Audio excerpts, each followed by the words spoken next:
नमस्कार, मैं वीरेंद्र शर्मा। आप सभी को हमारे YouTube चैनल में हार्दिक स्वागत और अभिनंदन है। आज का क्लास है भक्ति काल। भक्ति काल में राम शाखा निर्गुण खत्म कर चुके थे। अब हम लोग सगुन में प्रवेश करेंगे। सगुन में जैसे सगुन को दो भाग किया गया, बता दिए थे अगला क्लास में ही जब भक्ति काल को शुरू किए थे तब। तो उसमें क्या हम लोग पढ़ने वाले आज? राम शाखा। ठीक है, राम शाखा भक्ति काल के सगुन धारा में राम शाखा। ठीक है, चलिए समय को आगे व्यस्त ना करते हुए आगे चलते हैं। अच्छा, इसमें क्या पढ़ेंगे राम शाखा में? तो सबसे देखेंगे क्या कि राम शाखा में राम भक्ति का उदय कहाँ हुआ, राम भक्ति का सबसे पहले आचार्य कौन थे, और उत्तर भारत में राम भक्ति कैसे आया, किसने लाया। तुलसीदास को समग्र रूप से पढ़ेंगे और इसमें दर्शन और संप्रदाय में क्या अंतर है वो बताएंगे, और सब व्याख्या से चर्चा करते चलेंगे। विशिष्टाद्वैतवाद सिद्धांत को भी एक्सप्लेन करेंगे। तो चलिए आगे चलते हैं। क्या है राम भक्ति शाखा? क्या है राम भक्ति शाखा? आज का टॉपिक क्या है? राम भक्ति शाखा। तो भक्ति में क्या? भक्ति में राम का, भक्ति में राम का क्या? भक्ति काल में हिंदी साहित्य का बात हो रहा है। ठीक है, नहीं भक्ति का पूरा नहीं, हिंदी साहित्य में राम भक्ति का आविर्भाव कैसे हुआ, राम भक्ति कैसे आया। ठीक है, ये चीज हम लोग जानेंगे अभी।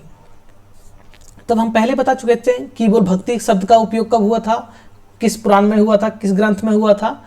ये सब पहले से आप लोग को पता ही होगा, बता चुके हैं। कि अब हम लोग देखते हैं, डायरेक्ट तथ्य पे आते हैं कि भक्ति शब्द का सबसे प्रथम उल्लेख कहाँ मिलता है? तो श्वेताश्वेतर उपनिषद में मिलता है। ये मैं इसलिए नोट कर दी कि रिवीजन भी हो जाएगा आप लोग को थोड़ा। ठीक है, कहाँ मिलता है? श्वेताश्वेतर उपनिषद में मिलता है। यहाँ समझ गए। अब आगे चलते हैं कि भक्ति शब्द किस रचना में मिलता है। ठीक है, उपनिषद ना समझ के यहाँ रचना मान लेते हैं। किस रचना में हुआ है, किस लेखक ने किया, किस रचना में हुआ। तो सबसे पहले कहाँ पे हुआ है? तो श्वेताश्वेतर उपनिषद में। उपनिषद क्या हुआ है? तो मैं आप लोग को बताया था कि ये वेदों को समझने के लिए एक सार रूप में लिखा जाता था। ठीक है, उपनिषद उसको कहते हैं। वेदों को समझने के लिए जो रचना लिखा गया उसको उपनिषद कहते हैं। ठीक है, आसान भाषा में। अब देखते हैं कि दक्षिण भारत में भक्ति परंपरा का सूत्रपात हुआ है। क्या बोलता है कि आप लोग पहले से पढ़ चुके हैं, रिवीजन के लिए मैं रखा हूं क्या कि दक्षिण में क्या भक्ति सबसे पहले कहाँ पे आया, कहाँ पे उदय हुआ? तो भारत के किस क्षेत्र में? तो दक्षिण में। कहाँ? तो दक्षिण में सबसे पहले कहाँ उदय हुआ? दक्षिण में।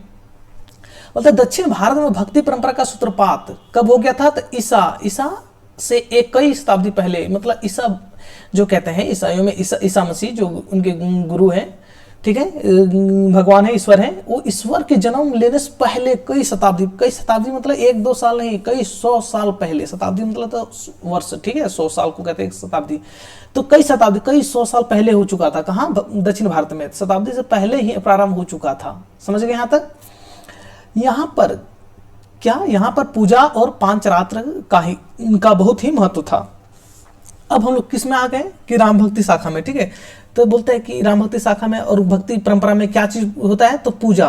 भक्ति परंपरा में निर्गुण नहीं, सगुन पढ़ रहे हैं, इसलिए हम लोग को यहाँ पूजा, निर्गुण में पूजा पाठ नहीं होता था। सगुन पढ़ रहे इसलिए हम लोग क्या कर रहे हैं? पूजा पाठ का बात कर रहे हैं। ठीक है, आप लोग को पहले बता दिए थे ना कि निर्गुण और सगुन में क्या होता है।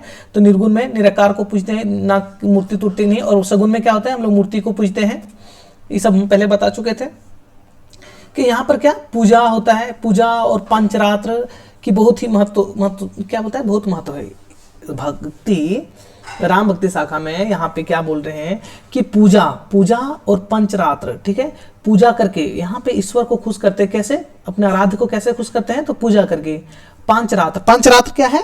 तो पंचरात्र है वो जब वैष्णव मतलब विष्णु भगवान 5 रात्र जग के भक्ति के बारे में बताया था। तो वही यहाँ पे होता है क्या? राम भक्ति शाखा में आता है किसके द्वारा? अलवारों के द्वारा। ठीक है, कहानी बता देता हूँ थोड़ा सा। यहाँ के अलवार जो हुए बहुत से उनके लेखक हुए, जिसे आज के हम लोग कहते हैं लेखक, तो उसमें आचार्य होते थे। तो आचार्य बहुत ज्यादा हुए। ठीक है, और कई हजार पद बहुत ज्यादा लिखे। ठीक है, किसने? तो वही 5 प्रकार का। क्या? 5 प्रकार का। 5 रात्र में क्या होता है? 5 प्रकार का कह सकते हैं कि भक्ति टाइप में क्या होता है? किस प्रकार का? भक्ति टाइप में। तो वहीं से उन आचार्य ने लिखे बहुत ज्यादा, क्या 5 रात्र में ये वैष्णव संप्रदाय के ठीक है आगम ग्रंथ है जो संस्कृत में लिखे हैं।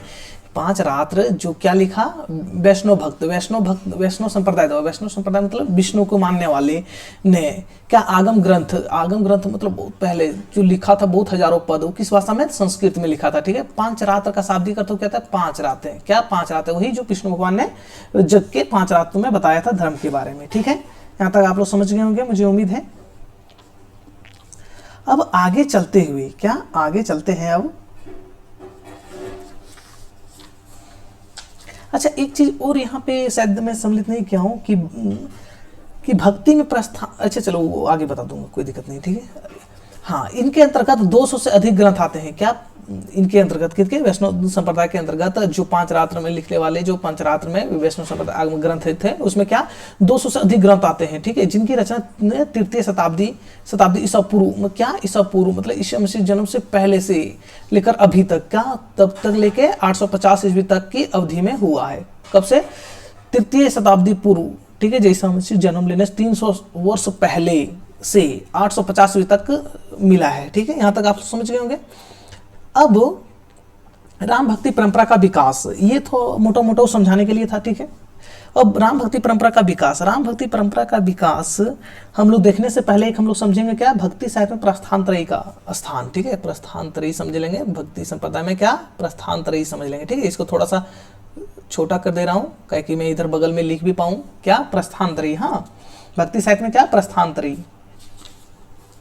इसको इसलिए लिखना है कि यहाँ मैं नोट नहीं किया हूँ। ठीक है, प्रस्थानत्रयी,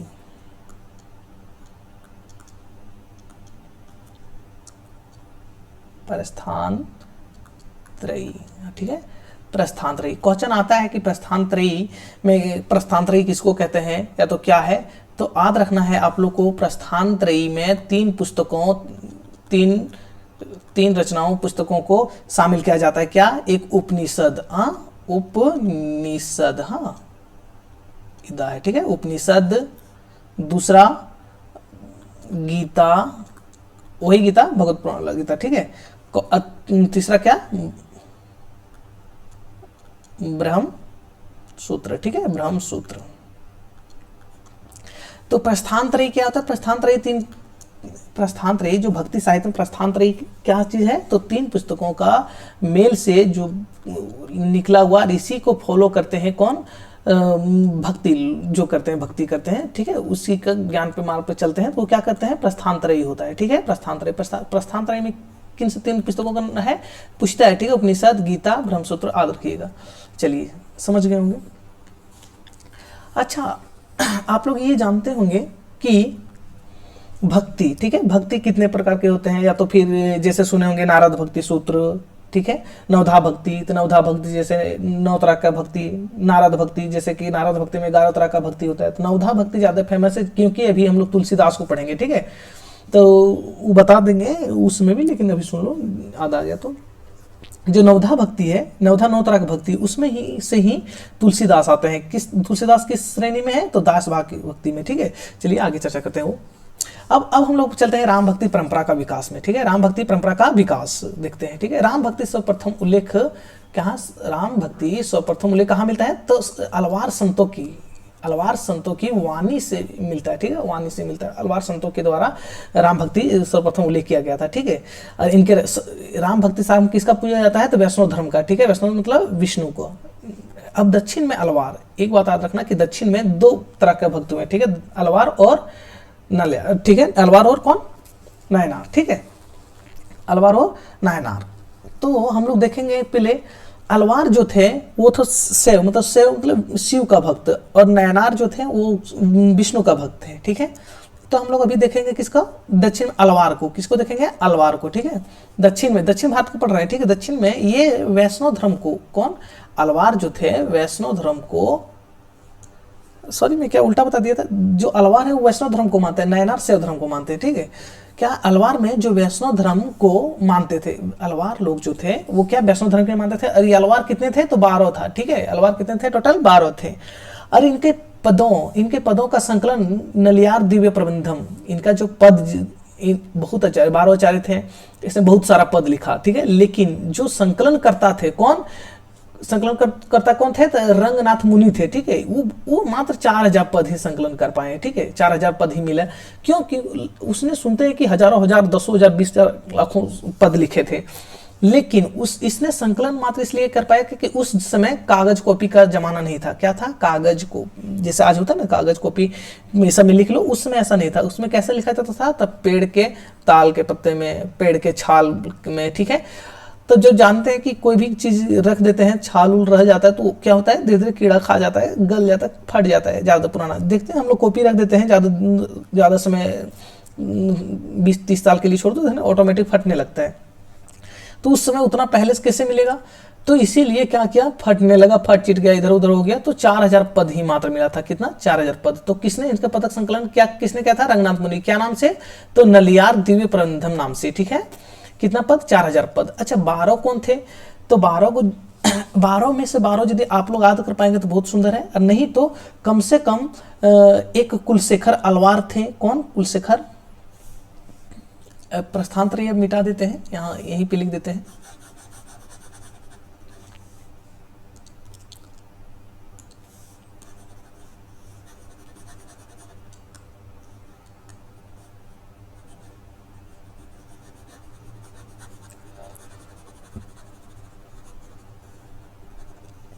चलिए अब यहां देखते हैं कि अलवारों में, ठीक है। तो सबसे पहले जो एक महिला, जो ऐसे याद रखना आप लोग सभी, ठीक है। लेकिन एक कुलशेखर अलवार थे। कौन? कुलशेखर अलवार थे, ठीक है। अलवार थे, कुलशेखर अलवार थे। और एक कौन थे? तो अंडाल, ठीक है। अंडाल ये पूछता है, ठीक है। अंडाल, अंडाल अलवार, ठीक है। अंडाल अलवार ये क्या थी? ये अंडाल अलवार थी, वो क्या थी? महिला थी। कौन थी? महिला, महिला थी। और इसी को ये तमिल भाषा में, ये जो नाम है अंडाल, ठीक है। अंडाल क्या भाषा में है? अंडाल, अंडाल ये तमिल भाषा में है, तमिल भाषा में है ये नाम। लेकिन इसका हिंदी नाम क्या है? तो हिंदी नाम इसका याद रखिएगा, गोदा है, ठीक है। क्या नाम है? हिंदी गोदा है। अब यही गोदा को दक्षिण भारत का मीरा इसी को कहा जाता है। दक्षिण भारत का मीरा, दक्षिण भारत का मीरा कौन है? तो गोदा है, ठीक है। अंडाल, ठीक है। दक्षिण भारत का मीरा कौन है? दक्षिण भारत की मीरा, मीरा कौन है? दक्षिण भारत की मीरा कौन है? तो गोदा है, ठीक है। हिंदी नाम कौन संस्कृत नाम इसका गोदा था, सॉरी। और तमिल नाम क्या था? अंदाल था, ठीक है। तमिल नाम अंदाल और संस्कृत नाम गोदा, ठीक है। आप लोग समझ गए होंगे। 12 में से 2 ये सब याद रखिएगा। तो आप लोग यदि सब कर लीजिएगा तो बहुत अच्छा है, कि इन लोग का नाम भी याद नहीं होता है, कि। और अच्छा एक चीज और इसमें कि सठकोप, सठकोप, ठीक है। सठकोप जैसे यहाँ लिखा हो ना सठकोप, उसका नाम काठकोप भी मिलता है, ठीक है, कहीं कहीं। तो क्या? सठकोप, सठकोप का नाम याद रखिएगा, काहे कि यही सबसे ज्यादा विद्वान थे इस अलवारों में, ठीक है। वो ज्यादा पहले के सबसे ऊंचे स्थान में थे। सठकोप, सठकोप कुलशेखर, कुलशेखर इसलिए क्या कि ये राजा थे पहले, ठीक है। कुलशेखर, और इसी ने क्या स्टोरी था मैं भूल रहा हूँ, शायद श्रीलंका पे या कहीं पे चढ़ाई कर दिया था, ठीक है। मैं भूल जा रहा हूँ, ठीक है। तो सठकोप थे, कुलशेखर थे और अंदाल, 3 लोग थे, ठीक है। 3 लोग थे जो कि इन लोग को याद रखना है। अब हम लोग आते हैं किस पे? ये अलवारों पे हो गया। कहाँ? दक्षिण भारत में अलवार थे। कौन किन से धर्म फॉलो करते थे? वैष्णव धर्म को फॉलो करते थे, ठीक है। कितने संख्या था? 12 संख्या था। इनके पदों का संकलन करता कौन किसने है? तो रंगनाथ मुनि ने किया, ठीक है। रंगनाथ मुनि ने किया। क्या नाम से किया था? तो नलियार दिव्य प्रबंधम, नलियार दिव्य प्रबंधम नाम से किया था। चलिए समझ गए होंगे। अब आते हैं कि क्या नोट में देखते हैं, अलवारों में सबसे प्रसिद्ध अंदाल स्त्री और राजा कुलशेखर अलवार थे। अंदालों में सबसे प्रसिद्ध कौन थी? तो अलवार, अंदाल। अंदाल कौन थी? वही स्त्री थी जो यहाँ बताई, दक्षिण का मीरा, दक्षिण की मीरा, ठीक है। और राजा कौन थे? कुलशेखर अलवार थे। कुलशेखर अलवार क्योंकि पहले राजा थे, ठीक है। राजा, देखो यहाँ राजा है ना, तो ये राजा थे। और इसने से श्रीलंका पे ही चढ़ाई कर दिए थे, ठीक है। पहले का बात है। तो सठकोप, सठकोप का आप डॉक्टर नगेंद्र में पढ़ेंगे तो इसका काठकोप नाम रहता है, ठीक है। सठकोप है जो कि अन्य पुस्तकों में सठकोप मिलता है, लेकिन उसमें काठकोप मिलता है, ठीक है। तो यदि काठकोप दे दे तो मिस्टेक नहीं समझिएगा कि सठकोप है तो काठकोप कहाँ से आ गया। तो इसी का नाम सठकोप का ही काठकोप मिलता है, ठीक है। अथवा इसका एक और नामकरण था, ठीक है। क्या है? नकमाल वार, नकमाल वार, ठीक है। जो राम की पादुका के अवतार माने जाते हैं, अच्छा राम की पादुका समझती है ना, पहले पादुका पहनते थे लोग, क्या पहले पादुका पहनते थे, ठीक है। पादुका वो होता है जो ये लकड़ी का होता था, क्या है, लकड़ी का चप्पल। जैसे अभी हम लोग क्या करते हैं, चप्पल पहनते हैं, ठीक है। अभी चप्पल हम लोग क्या प्लास्टिक का आ गया है या तो चमड़े का आ गया है, तो उस समय लकड़ी का होता था, लकड़ी का होता था, जिसको क्या कहते थे, हम लोग अपना गांव भाषा मुझे भी नहीं याद आ रहा है। तो ये क्या था, ये पादुका था। पादुका ये लकड़ी का होता था और एक डंटी से सिर्फ यहाँ पैर में फंसाने वाला होता था। और ये से फीता उता जो अभी होता है समय में, ऐसा नहीं था, बिल्कुल ऐसा नहीं था। तो कैसा था, सिर्फ ये ही था, ठीक है।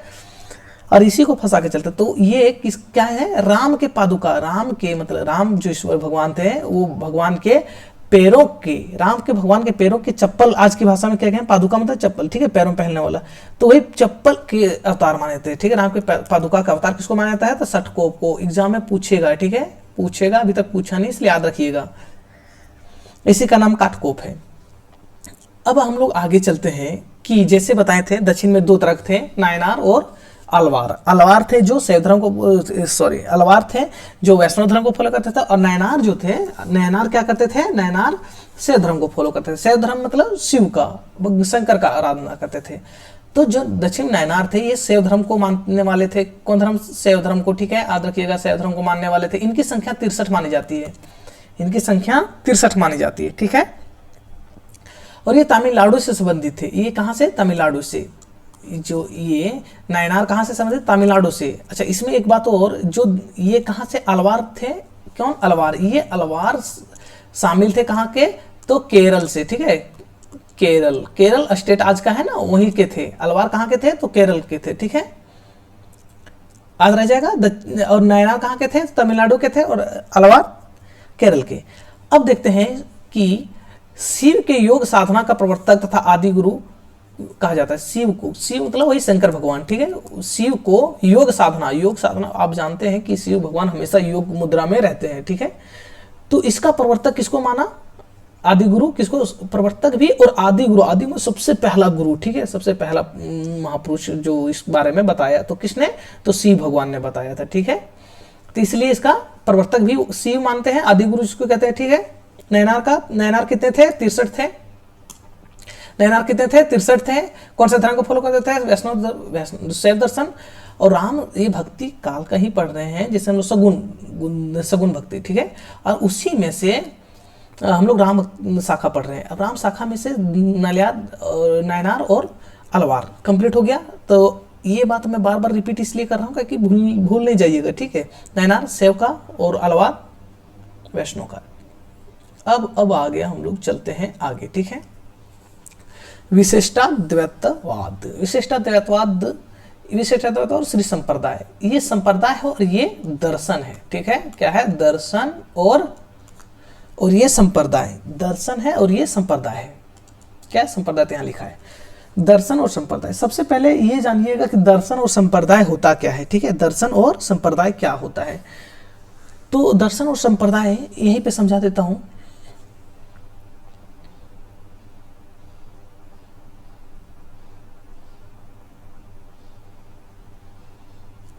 चलिए,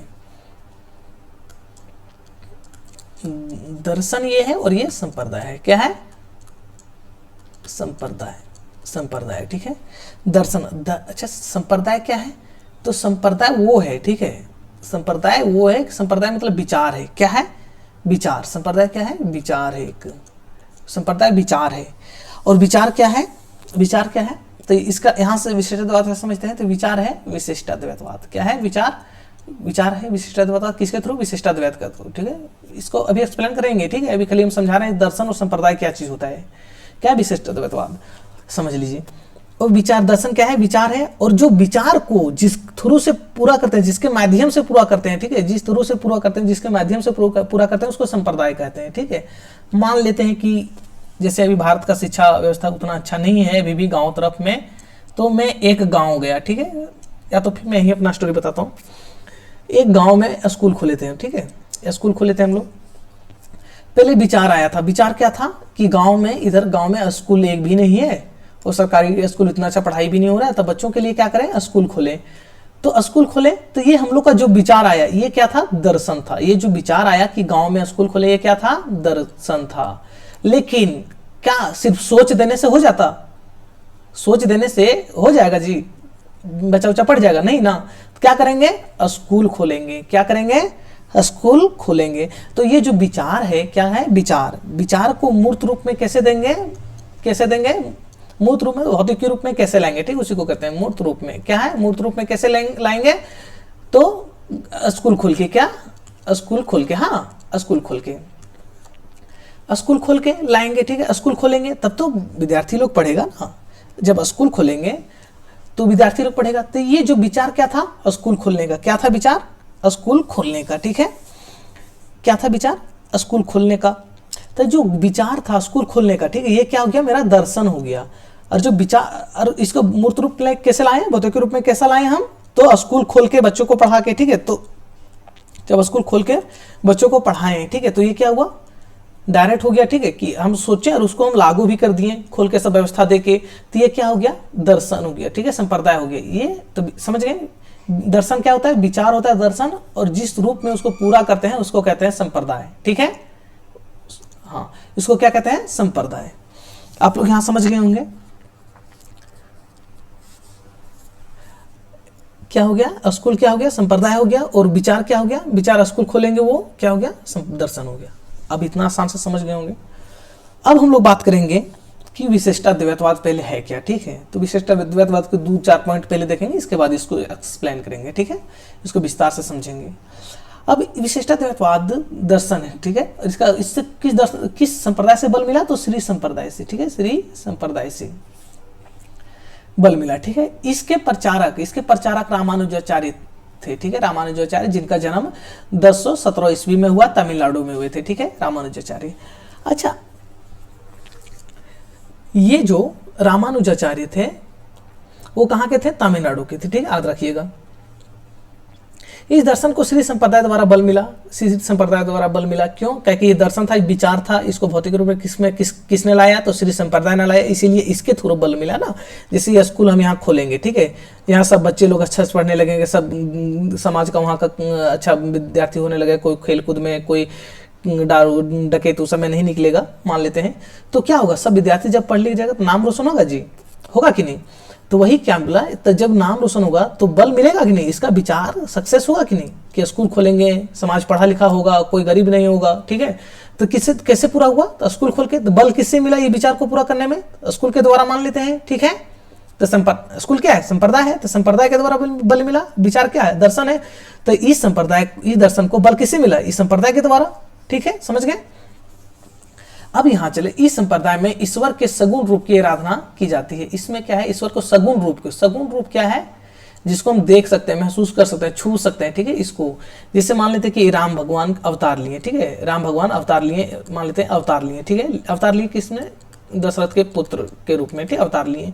क्या उसको हम उस समय हम लोग नहीं थे, लेकिन जो थे उसमें देख ही सकते थे, भगवान को देख सकते थे, बिल्कुल छू सकते थे, मिल सकते थे, जो उसके साथ घटना घटा, रामायण जिसको हम लोग पढ़ते हैं अभी, तो क्या हुआ उसमें जो घटित हुआ वर्णन, वही चीज का वर्णन है ना। तो वो चीज क्या आदमी महसूस कर सकता है, छू सकता है, देख सकता है, ठीक है, जिसको पूजा मूर्ति आराधना कर सकता है, ठीक है।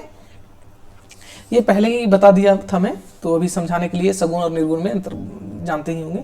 आराधना की जाती है जिस क्या, जो विष्णु के रूप में जाने जाते हैं, क्या विष्णु के रूप में, क्या किस रूप में, विष्णु के रूप में जाने जाते हैं। अब इसमें जगत को मिथ्या नाम मानकर सत्य माना है। इसको क्या, मिथ्या नाम मानकर जगत को, जगत मतलब संसार को, ठीक है, दुनिया संसार को क्या मान, मिथ्या नाम मानकर, मिथ्या मतलब झूठा, माया नाम मानकर क्या माना है, सत्य माना है, ठीक है। मिथ्या मतलब माया, माया ना मानकर सत्य माना है। तो आप बताइए कि मिथ्या कौन मान रहा था, तो अद्वैतवाद। तो एक बात यहाँ और याद रखिएगा कि अद्वैतवाद को पहले बार खंडन करने वाला कौन था, तो यही थे कौन, विशिष्टाद्वैतवाद, रामानुजाचार्य, ठीक है। एक पेज लेके समझते हैं अब थोड़ा विशिष्टाद्वैतवाद क्या है, ठीक है, क्या है। यहाँ पहले अद्वैतवाद देख लेंगे। अद्वैतवाद को खंडन किसने किया, तो रामानुजन ने, किस्मत से, तो विशिष्टाद्वैतवाद,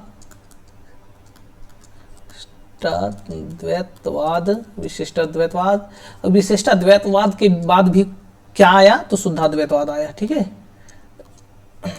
अभी हम लोग राम भक्ति शाखा पढ़ रहे हैं, तो इसमें खाली विशिष्टाद्वैतवाद, क्या है कि जितने भी दर्शन हुए उसमें से सिर्फ एक राम भक्ति, राम को लेके दर्शन मिलता है जो, ठीक है, वो राम भगवान की उपासना किया जाता है, राम सीता की, तो किस क्या चीज में? तो विशिष्टाद्वैतवाद में। इसलिए खाली विशिष्टाद्वैतवाद को अभी हम लोग समझेंगे, शुद्धाद्वैतवाद सबको एक जब कृष्ण भक्ति शाखा पढ़ेंगे तब समझेंगे। ठीक है, शुद्धाद्वैतवाद। ठीक है, शुद्धाद्वैतवाद। ठीक है, चलिए यहां तक समझ गए होंगे आप लोग। अब अद्वैतवाद में हम लोग क्या पढ़े थे? अद्वैतवाद में कि आत्मा परमात्मा क्या है? आत्मा परमात्मा सब एक है, लेकिन किसके? माया के कारण, माया आ जाने के कारण। यहाँ क्या है? माया आ जाने के कारण दोनों मिल नहीं पा रहा है। ठीक है, ये ना मिल पा रहा है, ये ना मिल पा रहा है, किससे? माया के कारण। और क्या बोले थे कि माया, दुनिया, संसार क्या है? ये पृथ्वी क्या है? संसार क्या है? दुनिया क्या है? माया ने घर लिया। क्या चीज? माया ने। तो माया कैसे दूर होगा? माया क्या चीज से दूर होगा? तो गुरु देगा। गुरु क्या देगा? नाम देगा। नाम किस रूप में? तो मंत्र के रूप में हम लोग जानते हैं। ठीक है, मंत्र के रूप में नाम देगा। जब नाम देगा तो हम लोग को क्या आएगा? ज्ञान होगा। और ज्ञान हुआ, जब ज्ञान आ जाएगा तो क्या हो जाएगा? माया हट जाएगा। इसीलिए रामचंद्र शुक्ल ने इसको ज्ञानश्रयी कहा था। क्या कहा था? ज्ञानश्रयी कहा था। ठीक है, ज्ञानश्रयी कहा था। हाँ, ये आप लोग यहां समझ गए होंगे ज्ञानश्रयी क्यों कहा था रामचंद्र शुक्ल ने, और क्या चीज इसमें था? माया को, इसने संसार को क्या माना है? माया माना है। लेकिन विशिष्टाद्वैतवाद सेम। अद्वैत मतलब बता दिया था मैं, अद्वैत मतलब जुड़ा हुआ। ठीक है, क्या? द्वैत मतलब दो, जुड़ा हुआ, दो विचारधारा। वाद मतलब विचारधारा। ठीक है, जुड़ा हुआ मतलब जुड़ा हुआ। ठीक है, जुड़ा हुआ। अद्वैत मतलब दो, क्या? वाद मतलब विचार। ठीक है, वाद मतलब विचार, जुड़ा हुआ दो विचारधारा। क्या? आत्मा परमात्मा जुड़ा है। किसने बोला था? शंकराचार्य ने, अद्वैतवाद के। लेकिन किसके कारण अलगाव था इन दोनों में, आत्मा परमात्मा में? तो माया के कारण, माया आ जाने के कारण। आपको मैं संत काव्य जब पढ़ा रहा था उसमें माया, अद्वैतवाद को मैं इतना अच्छा एक्सप्लेन किया था, आप लोग, हमको नहीं लगता कि आप लोग कभी उसको भूलिएगा, नहीं भूल पाइएगा। तो इसलिए आप लोग जितने ही देखें वीडियो तो जाके संत काव्य देख लीजिए, इसका समझ में आ जाएगा पूरा अच्छा। ठीक है, अद्वैतवाद क्या है। अब हम लोग चलते हैं विशिष्टाद्वैतवाद में। विशिष्टाद्वैतवाद में क्या बोला कि विशिष्टाद्वैतवाद में सबसे पहले देखेंगे कि बोलता है कि विशिष्ट है। विशिष्ट है क्या? विशिष्ट क्या है? तो विशिष्ट है परमात्मा। क्या है? परमात्मा। विशिष्ट कौन है? परमात्मा है। द्वैत मतलब वही दो विचारधारा।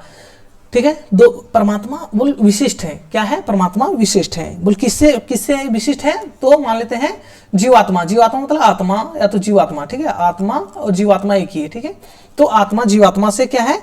विशिष्ट है। कौन विशिष्ट है? तो ईश्वर। ठीक है, विशिष्ट कौन है? परमात्मा। ठीक है, यहां तक समझ गए होंगे। तो जो विशिष्ट है परमात्मा है, जो परमात्मा है, और ये परमात्मा क्या है?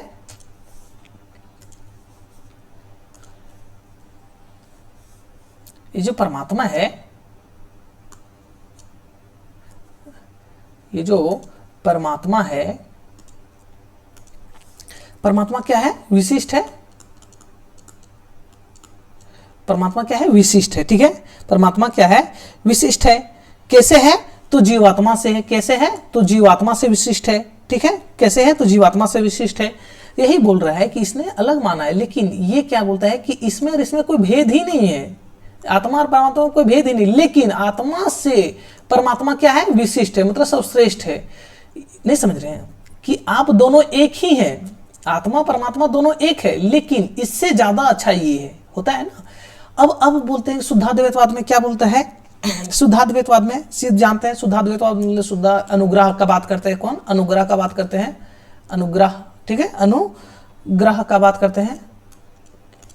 अनुग्रह का बात करते हैं, और अनुग्रह मतलब कृपा दृष्टि की बात करते हैं। ठीक है, इसको हम लोग आगे चलेंगे, कृपा दृष्टि का बात करते हैं।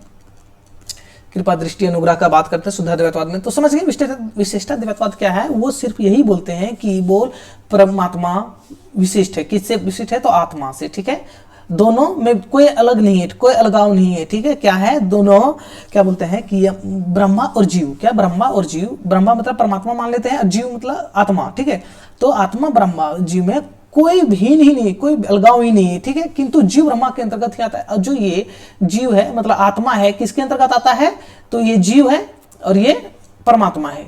ये ब्रह्मा मान लेते हैं, ब्रह्म हो गया, ब्रह्मा ब्रह्म। ठीक है, और ये क्या है? आत्मा। आत्मा मान लेते हैं। ठीक है, क्या करते हैं? जीव जीव आत्मा ये बोलता है कि ब्रह्म के अंदर ही जीव है, मतलब परमात्मा के अंदर ही आत्मा है। क्या अलग हुआ? नहीं, एक ही है, परमात्मा आत्मा अलग है, लेकिन इस जीव से श्रेष्ठ है कौन? ब्रह्म, ठीक है, पर ब्रह्म श्रेष्ठ है। समझ गए आप लोग यहां तक? यही विशिष्ट अद्वैतवाद बोलता है। अब आते हैं, चलिए अब क्या बोल रहे थे कि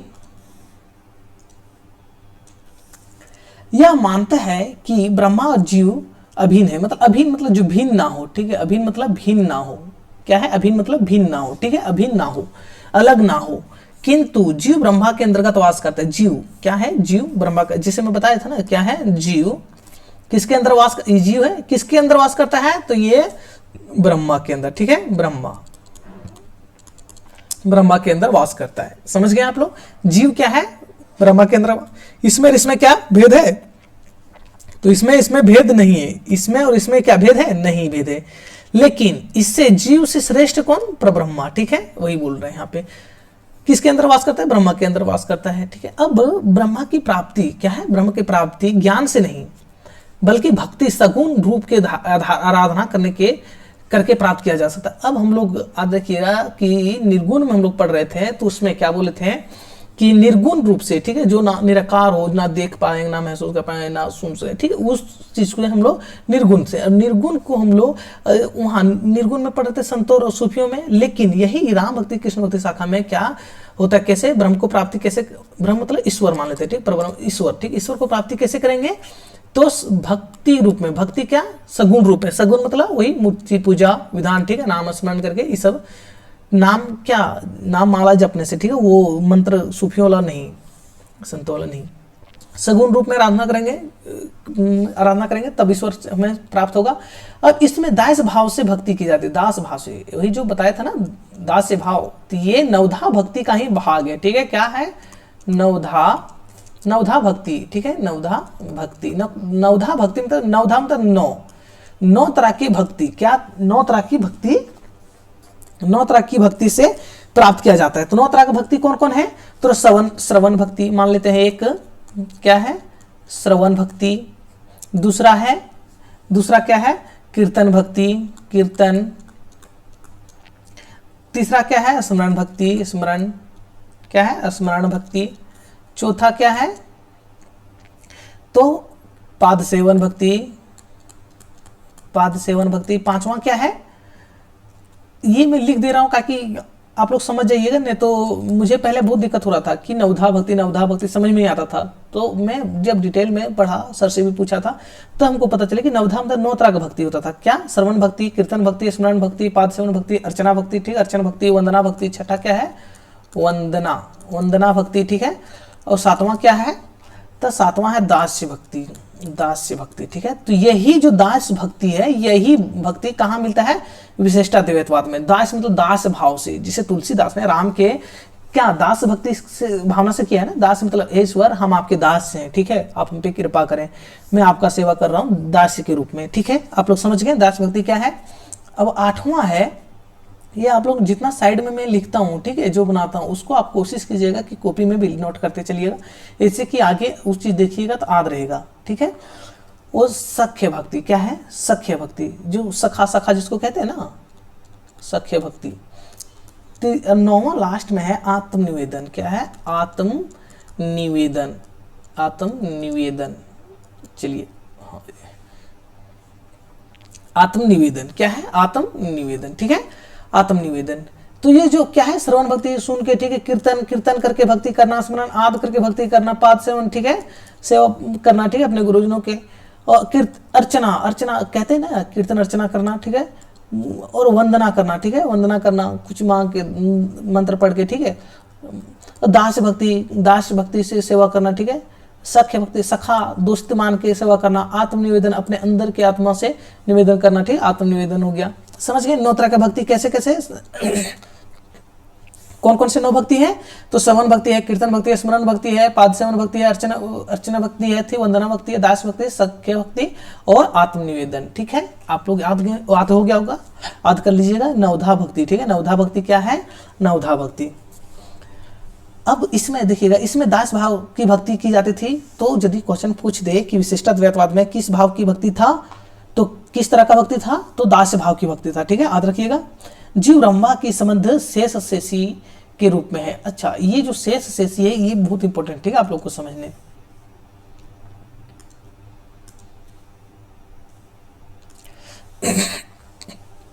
क्या है शेष और शेषी? ये जो शेष है इसको थोड़ा मिटा दूं।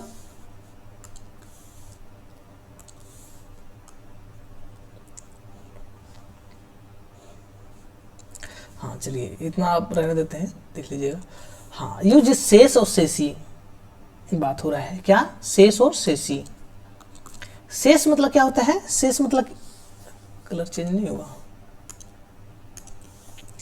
क्या है शेष? शेष मतलब होता है दास्य। क्या होता है? शेष मतलब दास्य, शेष भाव से, दास्य भाव से, दास्य भाव से, ठीक है, दास्य भाव से या तो दास भाव से। और शेषी मतलब होता है क्या? रुकिएगा, क्या क्या हो जाता है। हाँ, शेषी क्या है? शेषी मतलब शेषी कहते हैं स्वामी को, ठीक है, क्या है? स्वामी को कहते हैं, स्वामी को। स्वामी कौन है? तो ईश्वर है। कौन? यहाँ पे राम है, ठीक है। तो राम की भक्ति क्या करना है? दास भाव से भक्ति करना, इसी को कहते हैं शेष शेषी भक्ति। क्या यहाँ जीव ब्रह्मा का संबंध कैसा मिलता है? शेष और शेषी मतलब जीव ब्रह्मा का संबंध। जीव मतलब मान लेते हैं कि जीव मतलब हम, ब्रह्मा मतलब हम लोग, और जीव ब्रह्म का मतलब ईश्वर, ठीक है, कौन? राम, ठीक है। तो हम लोग और राम के प्रति कैसा भक्ति है? तो कैसा संबंध है? तो शेष शेषी संबंध है, मतलब दास और स्वामी का संबंध है, ठीक है, दास और स्वामी का संबंध है।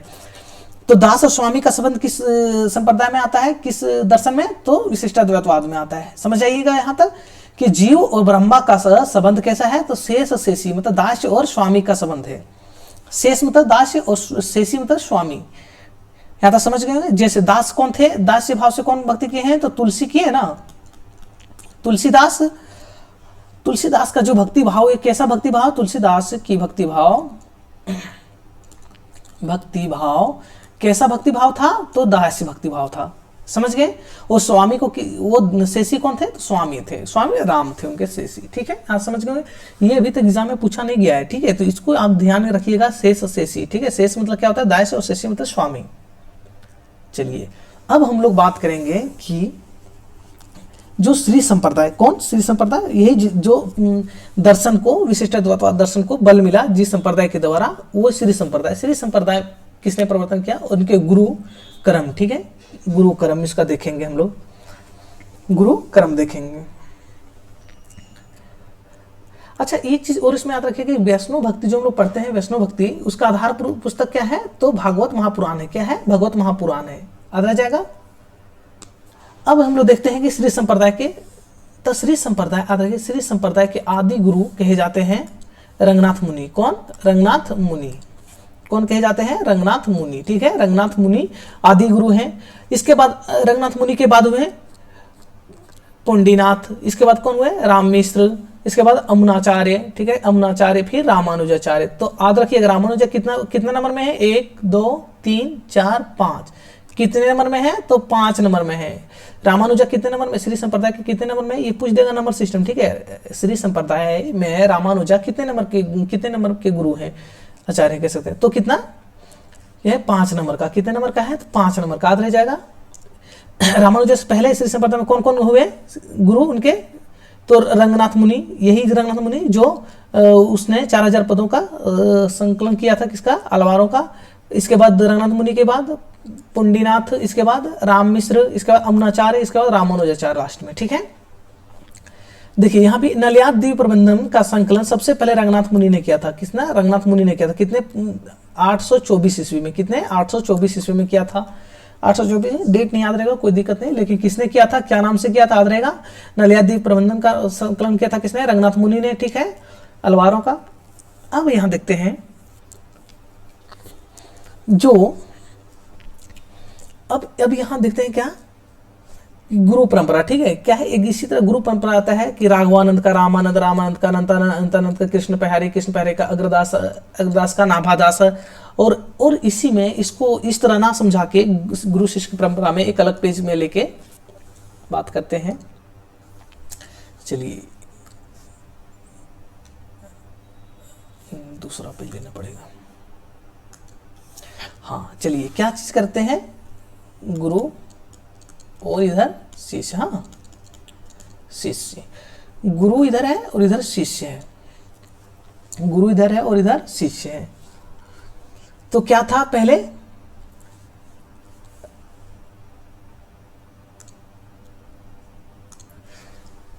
क्या था पहले देख लीजिएगा एक बार। सबसे पहले आता है राघवानंद। कौन थे, राघवानंद। हाँ राघवानंद, राघवानंद कौन थे, राघवानंद। राघवानंद के शिष्य कौन हुए, तो रामानंद, जिसको अभी हम लोग पढ़ेंगे रामानंद को, ठीक है। कौन हुए, रामानंद। राघवानंद के शिष्य कौन हुए, रामानंद। और रामानंद के शिष्य कौन हुए, तो अनंतानंद। रामानंद के शिष्य कौन हुए, या तो इस तरह ना याद कर, इस तरह याद करते तो ज्यादा अच्छा रहता है, ठीक है। अब इस तरह ना याद करके एक और आसान ट्रिक मुझे समझ में आया कि इस तरह से बताना। हाँ चलिए, मैं चाहता हूं जिस तरह आप लोग को याद करा सका, ठीक है, याद करा सकूं। राघवानंद, राघवानंद का कौन, रामानंद, रामानंद, ठीक है। राघवानंद का रामानंद, रामानंद का अनंतानंद। क्या, अनंतानंद, ठीक है, अनंतानंद।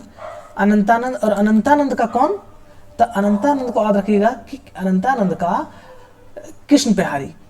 मैं इसलिए क्यों बता रहा था, इस ट्रिक में आया इसलिए कह के अभी बताऊंगा, ठीक है। कौन, कृष्ण बिहारी। अनंतानंद का 2 शिष्य हैं। अनंतानंद का कौन शिष्य हैं, 2 शिष्य हैं, ठीक है। अनंतानंद का 2 शिष्य हो गए, ठीक है। अनंतानंद का 2 शिष्य हो गए।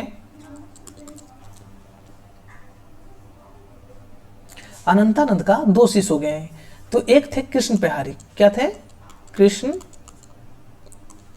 बिहारी, ठीक है, कृष्ण बिहारी, कृष्ण बिहारी। और दूसरा कौन थे, तो दूसरा थे नरहरियानंद। क्या थे, नरहरियानंद, नरहरियानंद। याद रखिएगा, जो नरहरियानंद पढ़ते हैं वही तुलसीदास। जो नरहरियानंद के, अब यहाँ तो आ गए कि रामानंद के शिष्य कौन हुए, राघवानंद के शिष्य कौन हुए, रामानंद। रामानंद के शिष्य कौन हुए, अनंतानंद। अनंतानंद के शिष्य कितने हो गए, तो 2 हो गए, 1 और 2, ठीक है। 2 शिष्य हो गए। पहला कौन, कृष्ण बिहारी, दूसरा कौन, नरहरियानंद। नरहरियानंद, नरहरियानंद का अगर शिष्य कोई होगा ना, तो इसी में आते हैं तुलसीदास, तुलसीदास, ठीक है। नरहरियानंद के शिष्य कौन हुए, तुलसीदास। अब कृष्ण बिहारी के कौन हुए, तो याद रखिएगा कि कृष्ण बिहारी का सबसे पहले, कृष्ण बिहारी के कौन हुए, तो अग्रदास, अग्रदास, अग्रदास हुए। और अग्रदास के ऊपर कौन हो गए, तो अग्रदास के नाभादास, नाभादास, नाभादास, ठीक है।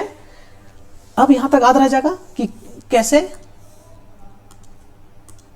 तो पहले रामानंद हुए, पहले कौन हुए, राघवानंद। राघवानंद से, राघवानंद के बाद कौन हुए, रामानंद। रामानंद के बाद कौन हुए, रामानंद के बाद अनंतानंद। अनंतानंद के 2 शिष्य हो गए। अनंतानंद के कितने, 2 शिष्य हो गए। कौन कौन शिष्य हुए, कृष्ण बिहारी जिसे अग्रदास नाभादास निकले हैं, और नरहरियानंद जिसे तुलसीदास अकेले निकले हैं, ठीक है। तो अनंतानंद के 2 शिष्य हुए, कृष्ण बिहारी और नरहरियानंद। नरहरियानंद के शिष्य हुए तुलसीदास। नरहरियानंद के शिष्य कौन हुए, तुलसीदास। और कृष्ण बिहारी के शिष्य कौन हुए, कृष्ण बिहारी के शिष्य हुए अग्रदास और नाभादास। समझ में आ गया ये गुरु शिष्य परंपरा। कौन, राघवानंद का राघवानंद का रामानंद, रामानंद का अनंतानंद, अनंतानंद के 2 शिष्य, ठीक है, 2 शिष्य में हो गया। अब नरहरियानंद का तुलसीदास और कृष्ण बिहारी का अग्रदास और अग्रदास का नाभादास, ठीक है। ये डायग्राम बना लीजिएगा, याद रहेगा जैसे ज्यादा आप लोगों को। चलिए अब आते हैं अपना टॉपिक पे वापस। गुरु परंपरा याद रह जाएगा आप लोग को। क्या हुआ, अनंतानंद के 2 शिष्य हुए, ठीक है। कौन, कृष्ण बिहारी और नरहरियानंद। नरहरियानंद यहाँ, कृष्ण बिहारी यहाँ, ठीक। कृष्ण बिहारी के शिष्य में कौन, अग्रदास, नाभादास। और अनंतानंद के कृष्ण बिहारी के 2 हुए, ठीक है, लेकिन नरहरियानंद का 1 ही हुए, तुलसीदास, ठीक है। अब हम लोग चलते हैं आगे। समझ गए, याद रह जाएगा आप लोग को ट्रिक ये। अब हम लोग आते हैं रामानंद पे, ठीक है, रामानंद पे। तो रामानंद सबसे जानेंगे हम लोग कि ये 14वीं सदी में, 14वीं सदी इनका जन्म था, ठीक है। कब, 14वीं सदी में। और इनका जन्म कहाँ हुआ था? प्रयागराज में हुआ था। इनका जन्म कहाँ हुआ था? प्रयागराज में, ठीक है। प्रयागराज मतलब इलाहाबाद जो था, ठीक है, प्रयागराज में जन्म हुआ था। गुरु कौन थे? राघवानंद, सबसे पहले गुरु इनका थे, ठीक है, राघवानंद थे। राघवानंद, और यही रामानंद के हम लोग 12 शिष्य पढ़ते हैं, ठीक है। कौन कौन वो भी बताएंगे, ठीक है। तो हम लोग क्या है, पहले इनका गुरु कौन थे? राघवानंद। हजारी प्रसाद द्विवेदी इनका आकाश धर्मा गुरु का है। क्या चीज? आकाश धर्मा। अच्छा, आकाश धर्मा गुरु क्या है? आकाश धर्मा गुरु आप लोग समझ रहे हैं? नहीं तो देखिए बताते हैं। आकाश धर्मा, आकाश बात है ना, आकाश मतलब आसमान, ठीक। आकाश क्या है? आसमान, ठीक है। आकाश धर्मा, आकाश धर्मा इसलिए कहा हजारी प्रसाद द्विवेदी ने, क्या कि जो रामानंद थे वो आकाश के भांति थे। आकाश के भांति क्यों? क्योंकि रामानंद ने ना जात देखा, ना पात देखा, ना निर्गुण ना सगुण, ठीक है। इनके शिष्य 2 तरह के थे। रामानंद के शिष्य कितने तरह के थे? तो 2 तरह के शिष्य थे। रामानंद के शिष्य किस तरह के थे? 2 तरह के, एक निर्गुण भी और एक सगुण भी, ठीक है। सगुण भी, निर्गुण भी और सगुण भी थे इनके। किसका? रामानंद के। निर्गुण मतलब जो ईश्वर भगवान को ना मानता हो, ठीक है, पत्थर पूजा मान लेते हैं, मूर्ति पूजा ना मानता हो, और एक मानता भी हो। ये इतने महान व्यक्ति थे जो कि 2 अलग विचारधाराओं का भी इनके शिष्य थे। तो आप सोच सकते हैं कि एक विचारधारा जब तक नहीं मिलता है तब तक गुरु और शिष्य में अच्छा बैठता नहीं है, ठीक है, कह सकते हैं विचारधारा नहीं मिलता है तो। लेकिन रामानंद ऐसे गुरु थे जो इनके स्टूडेंट थे, जो शिष्य थे इनके विद्यार्थी, वो कैसे थे? 2 विचारधारा के, निर्गुण के भी और सगुण के भी, निर्गुण उपासक भी और सगुण उपासक भी, ठीक है। तो यहाँ समझ गए। तो इसलिए आकाश धर्मा बोलो, आकाश के भांति है, आकाश के भांति। ये ना किसी को, सबको छाया देगा। किसको देगा? सबको छाया देगा, गरीब को भी, नीच को भी, निम्न कास्ट को भी, सबको, मतलब सब जाति से सब लोगों को छाया देगा, ठीक है। ऐसा नहीं कि ये अमीर है तो इसको ज्यादा छाया देंगे, ऐसा नहीं कि ये गरीब है तो इसको कम छाया देंगे। इसको क्या करेंगे? ये सभी को समान रूप से छाया देंगे। कौन देंगे? सभी को समान रूप से छाया कौन देता है? आसमान देता है, ठीक है, आसमान। तो हमारे ऊपर में आसमान है, मान लेते हैं आसमान है, तो क्या कहीं आसमान है कि कोई यहाँ गरीब आदमी है, गरीब के ऊपर से आसमान हटा लेते हैं अपना छाया, ठीक है, ये नहीं होता है ना। तो क्या है? समान रूप से सबको मिलता है। उसी तरह स्वयं रामानंद थे जो कि समान रूप से निर्गुण सगुण सबको, जो निम्न कास्ट से थे, उच्च कास्ट से थे, सबको समान रूप से अपना शिक्षा दिया। तो इसीलिए इसको आकाश धर्मा गुरु कहा है। आप समझ गए होंगे आकाश धर्मा गुरु क्यों कहा है।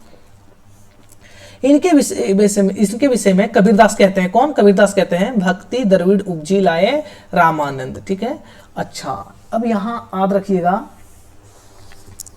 कि जो भक्ति थे, ठीक है, द्रविड़ उपजी लाए, जो भक्ति द्रविड़ में उपजा था, ठीक है, क्या भक्ति द्रविड़ में उपजा था, तो उसको उत्तर में लाने का काम किसने किया था? तो कहा जाता है कि राघवानंद, क्या कहा जाता है कि राघवानंद, सबसे पहले याद रखिएगा कि राघवानंद जो थे वो दक्षिण से उत्तर भारत लाए थे। क्या लाए थे? दक्षिण से उत्तर भारत लाए थे भक्ति मार्ग को, ठीक है। लेकिन वो सिर्फ मान लेते कि ये दक्षिण, ये नक्शा बना दिया, रुकिएगा मिटाने दीजिए, इसके बाद समझाते अच्छा से।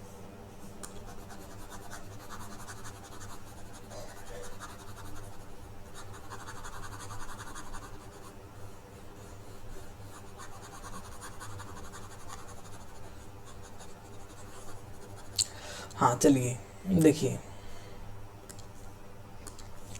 क्या बोलते हैं कि राघवानंद जो थे,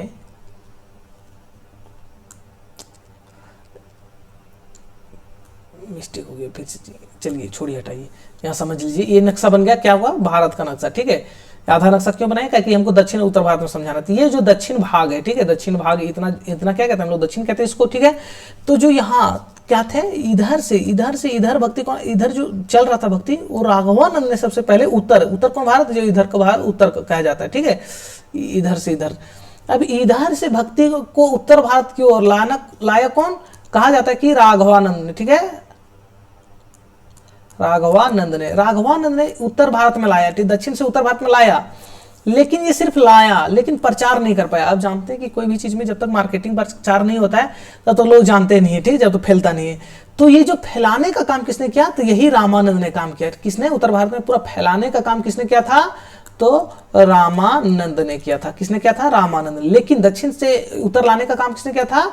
तो राघवानंद। तो वही बोलते हैं, कबीर कहते हैं इनके विषय में, भक्ति द्रविड़ उपजी लाए, ठीक है, भक्ति द्रविड़ उपजे लाए रामानंद। अब हम लोग देखते हैं आगे, ठीक है, कि इनका संप्रदाय वैरागी या रामानंदी नाम से भी जाना जाता है। वैरागी संप्रदाय, ये बाद में खुद एक संप्रदाय अपना कर दिए, ठीक है, अपना विचारों से एक संप्रदाय स्थापना किए। कौन संप्रदाय? रामानंदी संप्रदाय। और इस संप्रदाय का एक अन्य नाम है वैरागी संप्रदाय, जो कि एग्जाम में यही पूछता है कि वैरागी संप्रदाय कौन सा संप्रदाय का नाम है, ठीक है, समझ रहे हैं कि ना आप लोग? वैरागी संप्रदाय कौन सा संप्रदाय का नाम है या किसके द्वारा स्थापित किया गया था? तो ये किसके द्वारा था? तो सबसे पहले रामानंदी। अब हम देखते हैं कि इसके कुछ रचनाओं को देखते हैं। क्या देखते हैं? इनका कुछ रचनाओं को देखते हैं। इनका कुछ रचनाओं को देखते हैं। इनका पहला रचना है, क्या है? वैष्णव मताब्ज। क्या है? वैष्णव मताब्ज भास्कर। वैष्णव मताब्ज भास्कर जो संस्कृत भाषा में लिखा था। यही जो लिखे थे इस रचना में सुसुरानंद के 9 प्रश्नों के उत्तर। ये जो सुसुरानंद कौन थे? इनके शिष्य थे। रामानंद के अच्छा अभी शिष्य नहीं बताया ना, 12 था जो। इनके टोटल शिष्य कितने थे? 12 थे, ठीक है। अभी बताता हूँ कौन कौन से, क्या क्या पूछता है, क्रम में भी पूछता है, तो आप लोग याद रखिएगा। अभी पहले आते हैं, पहले यही बता देना सही रहेगा, तो ये मिटा देता हूँ जो उत्तर भारत दक्षिण भारत बनाया मैं।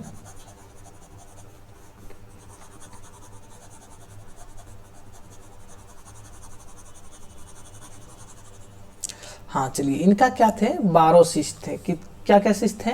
तो एक थे अनंतानंद। ऐसे याद रखने के लिए ऐसे अनंतानंद, सुखानंद, सुसरानंद, हरियानंद, भावानंद, पीपा, कबीरदास, सेन, धना, रैदास, पद्मावती, ये सब कहा जाता है। तो स्पीड में बोलने से आ रहा जाए, लेकिन एक बार आप लोग लिख लीजिएगा, ठीक है। अनंतानंद क्या है? अनंतानंद। दूसरा अनंतानंद सुखानंद, अनंतानंद सुखानंद। सुसुरानंद क्या है? सुसुरानंद। यही सुरसुरानंद थे जो इनको 9 को क्या कहते हैं? 9 प्रश्न किए थे। क्या चीज लेके? तो 9 प्रश्न किए थे। क्या चीज लेके 9 प्रश्न किए थे? तो बोले थे कि अहिंसा का महत्व बताइए, क्या है, राम तारक मंत्र बताइए, मतलब इसी तरह क्वेश्चन किए थे। ये क्या अहिंसा का महत्व सब पूछ रहा था, क्या 9 प्रश्न करके क्वेश्चन पूछा था सुसुरानंद ने। तो इसका उत्तर किसने, रामानंद ने किसमें दिया? तो वैष्णव भास्कर में, वैष्णव मताब्ज भास्कर में दिया था, ठीक है। चौथा कौन हो गया? चौथा हो गए नरहरियानंद। कौन हो गया? नरहरियानंद। पांचवा कौन हो गया? तो पांचवा हो गए भावानंद।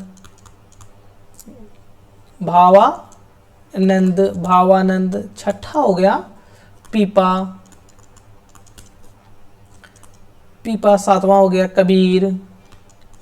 एक बात और आप लोग को बता देते हैं कि इसमें ये मैं बता रहा हूं सो रामचंद्र शुक्ल के अनुसार, ठीक है, रामचंद्र शुक्ल के अनुसार बता रहा हूं, रामचंद्र शुक्ल के अनुसार बता रहा हूं ये सीरियल। लेकिन हजारी प्रसाद द्विवेदी ने अलग सीरियल दिया है, रामकुमार वर्मा ने अलग। तो आप लोग क्या कीजिएगा कि ये एक बार कम से कम उन लोग का हजारी प्रसाद द्विवेदी का भी देख लीजिएगा, ठीक है। यदि एग्जाम में पूछ दे कि अभी क्रम है इसी तरह पूछ रहा है, ठीक है, सीरियल मैथ ये वो, तो आप लोग क्या कीजिएगा देख लीजिएगा। कबीरदास हो गए, फिर क्या हो गया 8वां में सेन हो गए, सेन, फिर धना, फिर 10वां हुआ ना, 10वां कौन हो गया? रैदास। 11वां हो गया पद्मावती। और लास्ट ना, लास्ट में हाँ 12वां, ठीक है, 12वां कौन है? सुरसुरी।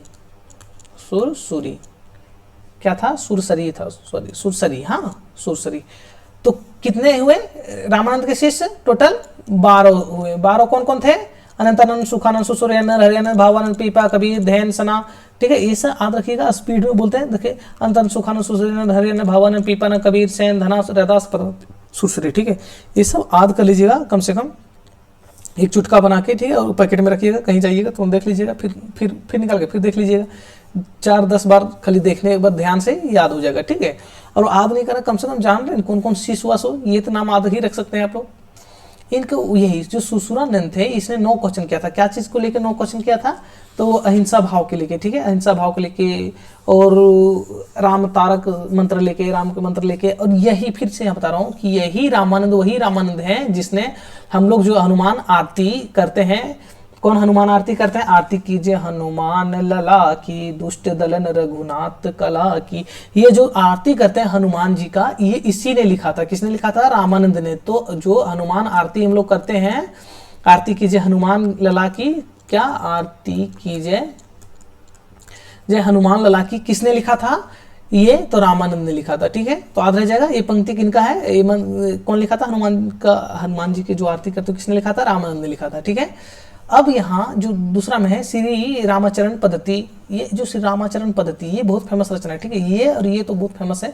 श्री रामाचरण पद्धति क्या है? संस्कृत भाषा में लिखा गया है। राम रक्षा श्रोतम, ये भी इनका है। ठीक है, फेमस है। ज्ञान तिलक ये छोड़ दो, इतना नहीं इंपॉर्टेंट है। लेकिन योग चिंतामणि ये इंपॉर्टेंट है। ठीक है, योग चिंतामणि किसका है? तो रामानंद का ही है। चलिए आगे चलते हैं, समझ गए होंगे।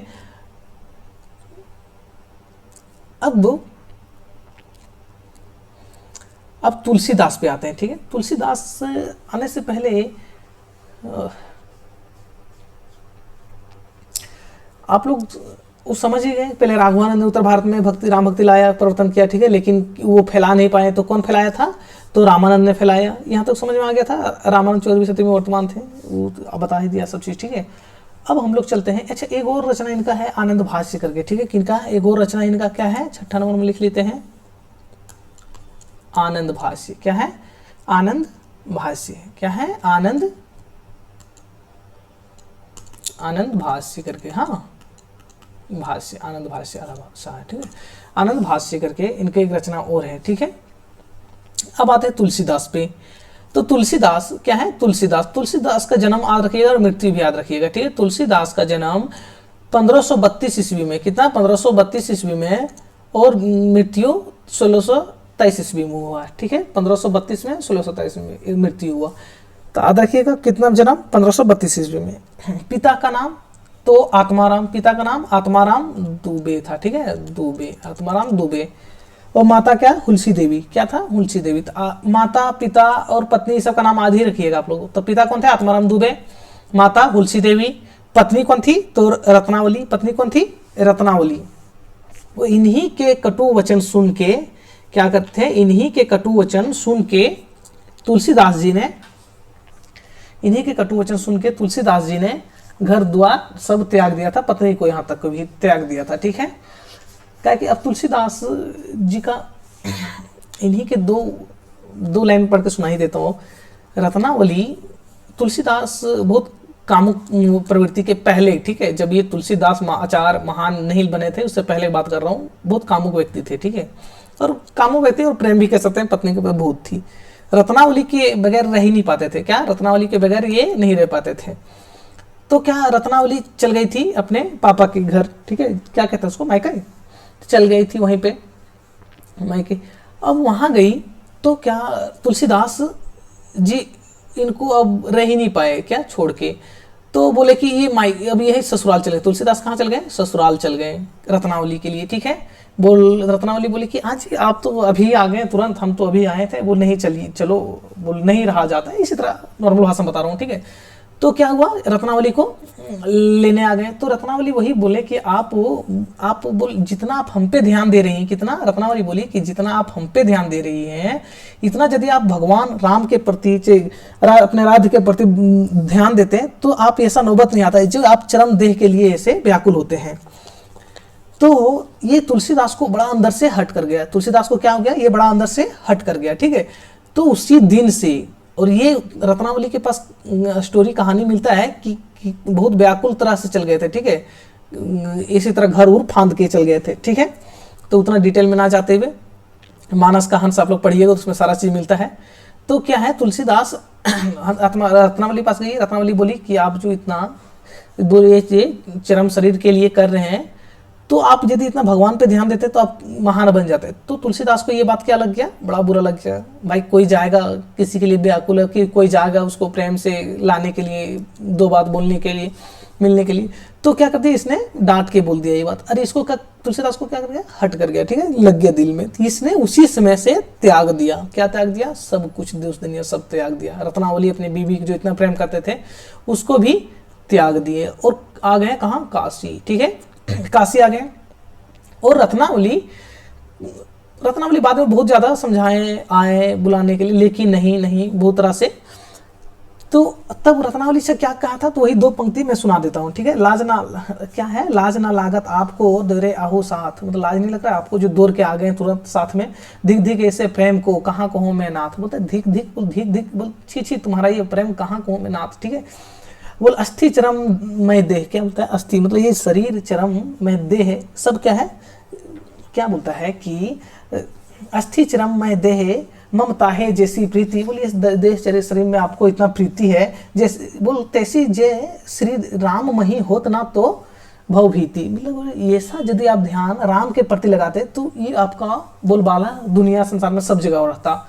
ये क्या कर गए, इन्हीं के बात पे, रत्नावली की बात पे ही इसने सब कुछ त्याग दिया और कहाँ आ गए, काशी आ गए, ठीक है। यही रचना करने लगे हैं इसने महान महान किताबें, महाग्रंथ। किसने, जैसे रामचरितमानस हम लोग पढ़ते हैं, वो किनका, इन्हीं के द्वारा लिखा हुआ है, ठीक है। आप लोग समझ गए। ये रत्नावली और तुलसी का स्टोरी बताया। लेकिन अब हम लोग आगे चलते हैं। जन्म कहाँ हुआ, राजापुर में। जन्म कहाँ हुआ, राजापुर में। राजापुर में और सुकर खेत बोलते हैं, राजापुर सुकर। अच्छा एक चीज और देखिएगा, राजा, इसका जन्म को लेकर 2 मत है, ठीक है। इसका जन्म के लेकर 2 मत है, ठीक है। एक लिख देता हूं यहाँ इधर, राजापुर, ठीक है, क्या है, राजापुर है। और एक इधर लिख देता हूं सुकर खेत, हाँ सुकर खेत, सुकर खेत। अच्छा आप लोग को पता है ना तुलसीदास के जन्म के बारे में, तो थोड़ा सा स्टोरी सुन लो तुलसीदास के जन्म के बारे में। तुलसीदास के जन्म के बारे में स्टोरी पहले बताना चाहिए था मुझे, लेकिन कोई बात नहीं, ये जन्म देखा तो मुझे याद आया।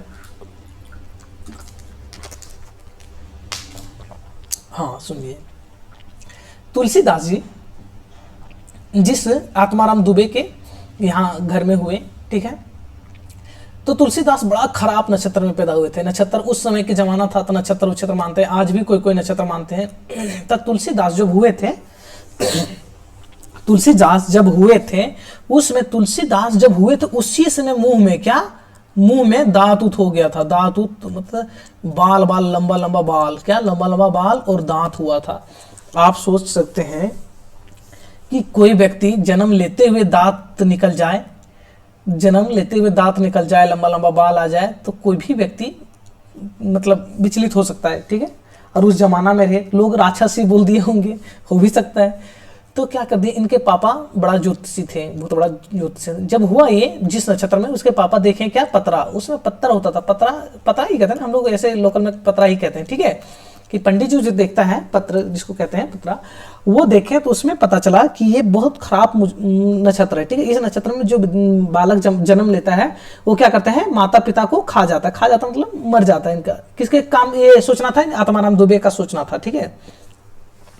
तो इसने क्या किया, आत्माराम दुबे ने, बोल नहीं नहीं, बोल ये सब बालक को मृत्यु हो जाना अच्छा है। तो एक नौकरानी, एक दासी थी मान लेते हैं, ठीक है। एक दासी थी, कौन थी, दासी, एक दासी थी। जो ये आत्माराम दुबे बोले कि दासी सुनो, ये बालक को आप कहीं फेंक आओ। तो दासी बड़ा अच्छी दिल की थी, कह सकते हैं साफ दिल की, बोली कि नहीं नहीं हम फेंक काहे दें, किसी बच्चा का हत्या हम काहे करें, बोला हमको पाप लग जाएगा। उसमें पाप पुण्य भी बहुत था। तो क्या कि ये एक इन्हीं का सास थी, ठीक है, इन्हीं का सास थी, जो कि उस समय मांग उनके खाती थी। जब खुद किसी के यहाँ जॉब कर रही है, नौकरी कर रही है, उसमें दासी थी, तो दूसरा आदमी क्या कर सकती है, वो कहीं मांग उनके खाती होगी। तो इसका सास क्या करती, मांग उनके खाती थी, कह सकते हैं। तो उस समय उसी को यहाँ भटकते हुए देखी थी, ठीक है, इधर भटकते हुए देखी थी। तो इसको ये बालक किसको दे दी, वही दासी जो कहते हैं भीख मांग रही थी उसी को दे दी, ठीक है। बालक वो भीख जो मांग रहे थे उसी को दे दिया, ठीक है। और जब तुलसीदास हुए थे उस समय भी इनका राम राम राम बोला, राम राम राम खाली बोलते थे, ठीक है। अफसोस इतना अजूबा थे, राम राम बोल रहे थे। तो इसीलिए इनका नाम, बचपन का नाम क्या था, तो राम बोला। क्या था, राम बोला, हाँ राम बोला इनका नाम था बचपन का। तो राम बोला किसका नाम है बचपन का, तुलसीदास का, ठीक है। तो ये दासी किसको दे दी, वही जो मांग रही थी, भीख मांगती थी, उसमें उसको, तो वो जाके पढ़ाई लिखाई, ठीक है, पढ़ाई लिखाई वो क्या करेगी, वो उसके साथ भीख मांगने लगा, ठीक है, तुलसीदास भी। तो इसी तरह जब मांगने लगे तो वहां फिर अबर क्या करते हैं, तुलसीदास के जब बड़ा हुए तो नरहरियानंद से मिलते हैं, क्या नरहरियानंद से मिलते हैं, वही जो गुरु बात करते हैं, उन्हीं ने उसको थोड़ा सा ज्ञान दिया। वो एक मंदिर था, मंदिर के पास वहीं तुलसी का पेड़ होता था, ठीक है, वहीं पे मंदिर पे बैठते थे तुलसीदास, गुरु बैठते थे, नरहरियानंद वहीं के पुजारी थे, और वहीं पे बैठ के तुलसीदास भी बैठते थे और कुछ कुछ सीखते रहते थे, वो सिखाते थे। कौन? नरहरियानंद ने। किसने? नरहरियानंद ने, इनके गुरु जो नरहरियानंद थे उसने, ठीक है। तो नरहरियानंद सिखाता था, तो तुलसीदास इसका नाम क्यों पड़ा? तो फिर सुन लो, तुलसीदास इसका नाम इसलिए पड़ा, तुलसीदास नाम क्या किसने दिया है? नरहरियानंद ने ही दिया, याद रखिएगा। तुलसीदास जो नाम है किसने दिया था? नरहरियानंद ने।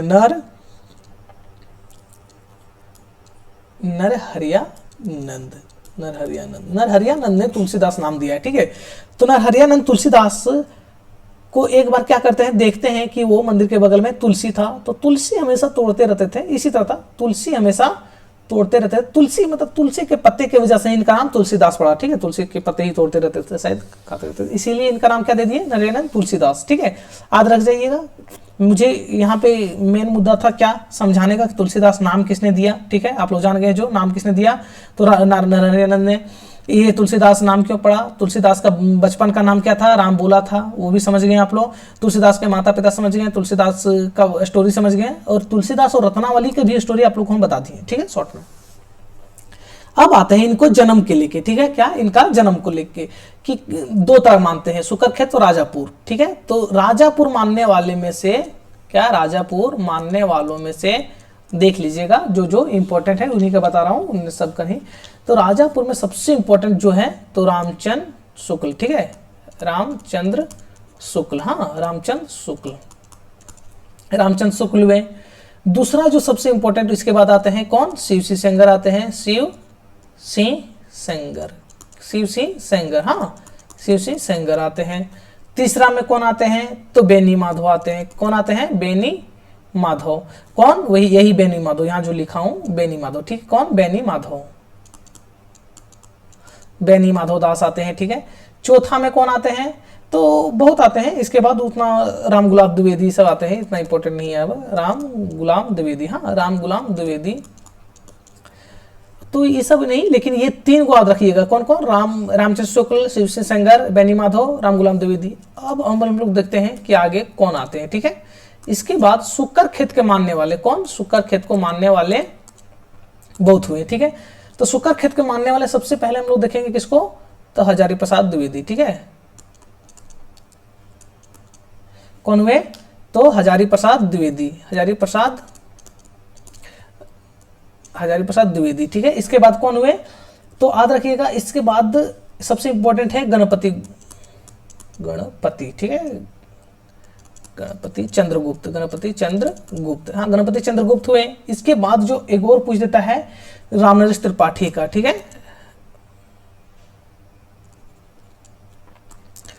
राम नरेश त्रिपाठी, रामनरेश त्रिपाठी पूछ देता है। चौथा भी पूछ देते हैं, और ठीक क्या है? गौरी। ये ज्यादा रखना सुकरखेत तो कौन कौन माना है, क्योंकि इनका ज्यादा जो सबसे ज्यादा मानने वाले फेमस आलोचक हुए हजारी प्रसाद द्विवेदी, गणपति चंद्रगुप्त, रामनरेश त्रिपाठी, गौरीशंकर ओझा। कौन है? गौरीशंकर ओझा, ठीक, गौरीशंकर ओझा है। गौरीशंकर द्विवेदी है, ओझा ये दूसरा है, ठीक है, द्विवेदी, ये गौरीशंकर द्विवेदी, हाँ गौरीशंकर द्विवेदी है। इसके बाद इनका जो ये अब छोड़ दिए, अब इसका कोई ऐसा नहीं है प्रमाणिक, ठीक है। तो सबसे इधर राजापुर जो मानने वाले, ये रामचंद्र शुक्ल बोलते हैं कि राजापुर में ही तुलसीदास का जन्म हुआ है, ठीक है। कौन बोलते हैं? राजापुर बोलते हैं, तुलसीदास कौन बोलते हैं? राजापुर में जन्म हुआ। शिव सिंह सेंगर भी बोलते हैं राजापुर में जन्म हुआ। बेनी माधव दास भी बोलते हैं राजापुर में जन्म हुआ। राम गुलाम द्विवेदी भी बोलते हैं राजापुर में जन्म हुआ। लेकिन यही सुकरखेत बोलते हैं, सुकरखेत में जन्म होने को कौन कौन माना है? हजारी प्रसाद बोलते हैं नहीं राजापुर में नहीं जी, सुकरखेत में जन्म हुआ। गणपति चंद्रगुप्त भी बोलते हैं, रामनरेश त्रिपाठी भी बोलते हैं, और गौरीशंकर ओझा भी बोलते हैं। तो याद रह जाएगा आप लोग, सुकरखेत और राजापुर इसका जन्म मानने वाले तुलसीदास के। अच्छा, कुछ स्रोत पुस्तकें, ठीक है, जो आप लोग को जो कुछ स्रोत मतलब तुलसीदास के बारे में कुछ स्रोत देता है प्रमाणिक, ठीक है, वो कौन है? तो गोसाई चरित्र किनका लिखा हुआ है? तो बेनी माधव दास के द्वारा लिखा हुआ है। किसके द्वारा? बेनी माधव दास के द्वारा लिखा गया है, ठीक है, बेनी माधव दास के द्वारा लिखा गया है। और दूसरा है तुलसी चरित्र। कौन है? तुलसी चरित्र जो रघुवर दास के द्वारा लिखा गया है, ठीक है, रघुवर दास के द्वारा लिखा गया है। इस सब में क्या तुलसीदास के प्रमाणिक मिलता है। जानकारी, ठीक है। अब यहाँ भी हम लोग आते हैं तुलसी के ग्रंथ पे, ठीक है। तुलसी के कितने ग्रंथ लिखे तुलसीदास, तो तुलसीदास कितने ग्रंथ लिखे, तब देखते हैं कि 1923 में, क्या 1923 ईस्वी में नागरिक प्रचारणी सभा ने, क्या नागरिक प्रचारणी सभा ने, आप लोग का काम है कि नागरिक प्रचारणी सभा का स्थापना दिवस कब हुआ था, इसका डेट लिखिएगा, ठीक है। कमेंट मैसेज कीजिएगा और वीडियो को लाइक शेयर भी कर दीजिएगा, ठीक है। अपने दोस्तों मित्रों तक पहुंचा दीजिए। आप ही लोग के सहयोग से आगे बढ़ेंगे और ये चैनल आप ही लोग का है, आप ही लोग की समस्या को निपटाने में लगे हैं।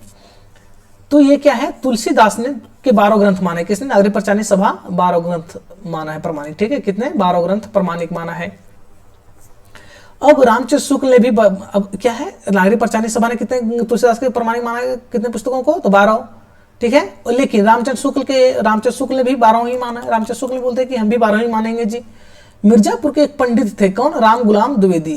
कौन, राम गुलाम द्विवेदी, जो भी नहीं बताए थे, राम गुलाम द्विवेदी जो मानते हैं सुकरखेत, सॉरी राजापुर, कौन, राम गुलाम द्विवेदी, कौन, राजापुर जो मानते हैं वो वही राम गुलाम द्विवेदी है, ठीक है। अब देखते हैं तुलसी को अस्मार्त वैष्णव कहा जाता है। अस्मार्त, अच्छा अस्मार्त वैष्णव क्या है, अस्मार्त वैष्णव वो है जो गृहस्थ धर्म, हाँ गृहस्थ धर्म को रहते हुए भी, अस्मार्त वैष्णव शंकराचार्य के यहाँ ऐसा बोला था, लेकिन अस्मार्त वैष्णव मतलब अस्मार्त वैष्णव में 2 तरह की बात मिलता है, ठीक है। एक तो गृहस्थ धर्म के प्रति रह के भी भक्ति करना, एक वो अस्मार्त वैष्णव है। दूसरा है कि एक ही भगवान की नहीं, कई तरह के ईश्वर भगवान की आराधना करना, कई तरह की आराधना करना, उसको अस्मार्त वैष्णव कहते हैं, ठीक है। तो तुलसीदास के पे लागू होगा दूसरा नंबर का, ठीक है, अस्मार्त वैष्णव। अस्मार्त वैष्णव मतलब जो कि कई तरह की उपासना भावना, कई तरह के भक्ति भाव करना, कई तरह के ईश्वर की पूजना, जैसे इस गणेश का, शंकर का, ठीक है, गणेश का, शंकर का, राम का, कृष्ण का, इस तरह का आराध्य करना, ये क्या हो गया, अस्मार्त वैष्णव। इसी के लिए कहा गया है। तुलसीदास पे कौन है, दूसरा सटीक बैठता है, ठीक है, तुलसीदास पे दूसरा। यहाँ आप लोग समझ गए होंगे। अब हम लोग चलते हैं आगे, ठीक है। तुलसीदास के ग्रंथ पे आते हैं। तुलसीदास के ग्रंथ पे, तुलसीदास के टोटल कितने ग्रंथ हैं, तो 12 ग्रंथ हैं। तुलसीदास के कितने ग्रंथ हैं, तो 12 ग्रंथ हैं, 12 ग्रंथ हैं। अब आते हैं तुलसीदास के 12 ग्रंथ कौन कौन है, तो वैराग्य संदीपनी, कौन कौन है, तो वैराग्य संदीपनी है, विराग संदीपनी। अच्छा ये जो लगाया हूं ना, ये मैं ये इसके अनुसार ही लगाया हूं, ठीक है। किसके अनुसार, तो प्रकाशन वर्ष के अनुसार जो पहला माना गया है उसी के अनुसार, ठीक है। चलिए आगे चलते हैं। कौन है, वैरागी संदीपनी, ठीक है। ये मुक्तक काव्य है, मुक्तक शैली में लिखा गया मुक्तक काव्य है, ठीक है। इसमें संत महिमा वर्णन है। वैराग संदीपनी का विषय वस्तु क्या है, संत महिमा, क्या है, संत महिमा, संतों के द्वारा बताया गया है, ठीक है। वैराग संदीपनी तो पूछता है कि विराग संदीपनी का विषय वस्तु क्या है, तो विषय वस्तु क्या है, इधर विषय वस्तु, ठीक है, इधर विषय बात है, ठीक है, विषय वस्तु, इधर क्या है, विषय वस्तु है। तो वैराग्य संदीपनी का विषय वस्तु क्या है, संत की महिमा, संतों के द्वारा बताया गया, संतों के बारे में बताया गया है। रामज्ञा प्रश्न, ठीक है, क्या है, दूसरा है रामज्ञा प्रश्न, ये भी मुक्तक काव्य ही है, रामज्ञा प्रश्न। इसमें राम कथा के बहाने शुभ अशुभ, क्या है, शुभ अशुभ, शुभ काम, ठीक है, शुभ अशुभ सगुनों होगा, ठीक है, सगुनों का विचार किया गया है, मतलब ज्योतिष ग्रंथ है। अब जानते हैं कि शुभ अशुभ कौन देखता है, ज्योतिष लोग ही देखता है ना, क्या देखता है, ज्योतिष लोग हो, ज्योतिष लोग ही शुभ अशुभ का बात बताता है कि ये जी नहीं, इस मुहूर्त में जैसे तुलसीदास हुए थे, उस मुहूर्त में इसको अशुभ माना, इसीलिए उसको क्या कर दिया, दासी को फेंकने के लिए बोल दिए। तो क्या ज्योतिषी ग्रंथ है। तुलसीदास ने रामज्ञा प्रश्न का विषय वस्तु क्या लिखा है, तो ज्योतिषी ग्रंथ, मतलब ज्योतिष के बारे में बताता है, ज्योतिष विद्या के ज्ञान देते हैं, ठीक है। तीसरा में है रामलला नश्चू, क्या, रामलला नश्चू, ये प्रबंध का याद रखिएगा, रामलला नश्चू क्या है, प्रबंध का है। और इसमें राम का क्या, राम को जनेऊ अवसर, मतलब राम को जनेऊ लेने की जब ले रहे थे, जनेऊ अवसर पर लिखा गया था, जनेऊ जब राम भगवान जब बड़े हुए थे तो इनको आप लोग जानते हैं कि क्षत्रिय ब्राह्मण मतलब इस सब जातों में अक्सर क्या होता है, जनेऊ धारण किया जाता है, ठीक है, एक उम्र हो जाने के बाद। तो वही राम भगवान जब जनेऊ धारण कर रहा था, उसी को विषय वस्तु बना के इसे रामलला नश्चू रचना कर दी है, ठीक है, यहाँ समझ गए। अब आते हैं हम लोग जानकी मंगल पे, क्या, जानकी मंगल पे। तो जानकी मंगल प्रबंध काव्य भी, ठीक है। अब इसमें 216 छंद, ये याद रखिएगा, 216 छंद, ठीक है, 216 छंदों में राम का विवाह वर्णन। जानकी मंगल क्या है, जानकी मतलब सीता, क्या है, जानकी मतलब सीता, मंगल मतलब, मंगल क्या कहते हैं, और मंगलम शादी, ठीक है, जानकी मंगल। जानकी मंगल, तो जानकी तो सीता की शादी, ठीक है। तो सीता की शादी किससे? राम के साथ, ठीक है। तो वही राम का विवाह, राम सीता के विवाह का वर्णन बताता है किसमें? जानकी मंगल। जानकी मतलब सीता, मंगल मतलब शादी विवाह, ठीक है। तो क्या हुआ, जो राम सीता का शादी के बारे में जानकारी दे वो रचना क्या है? जानकी मंगल। कितने छंदों में हुआ है? 216 छंदों में, याद रह जाएगा।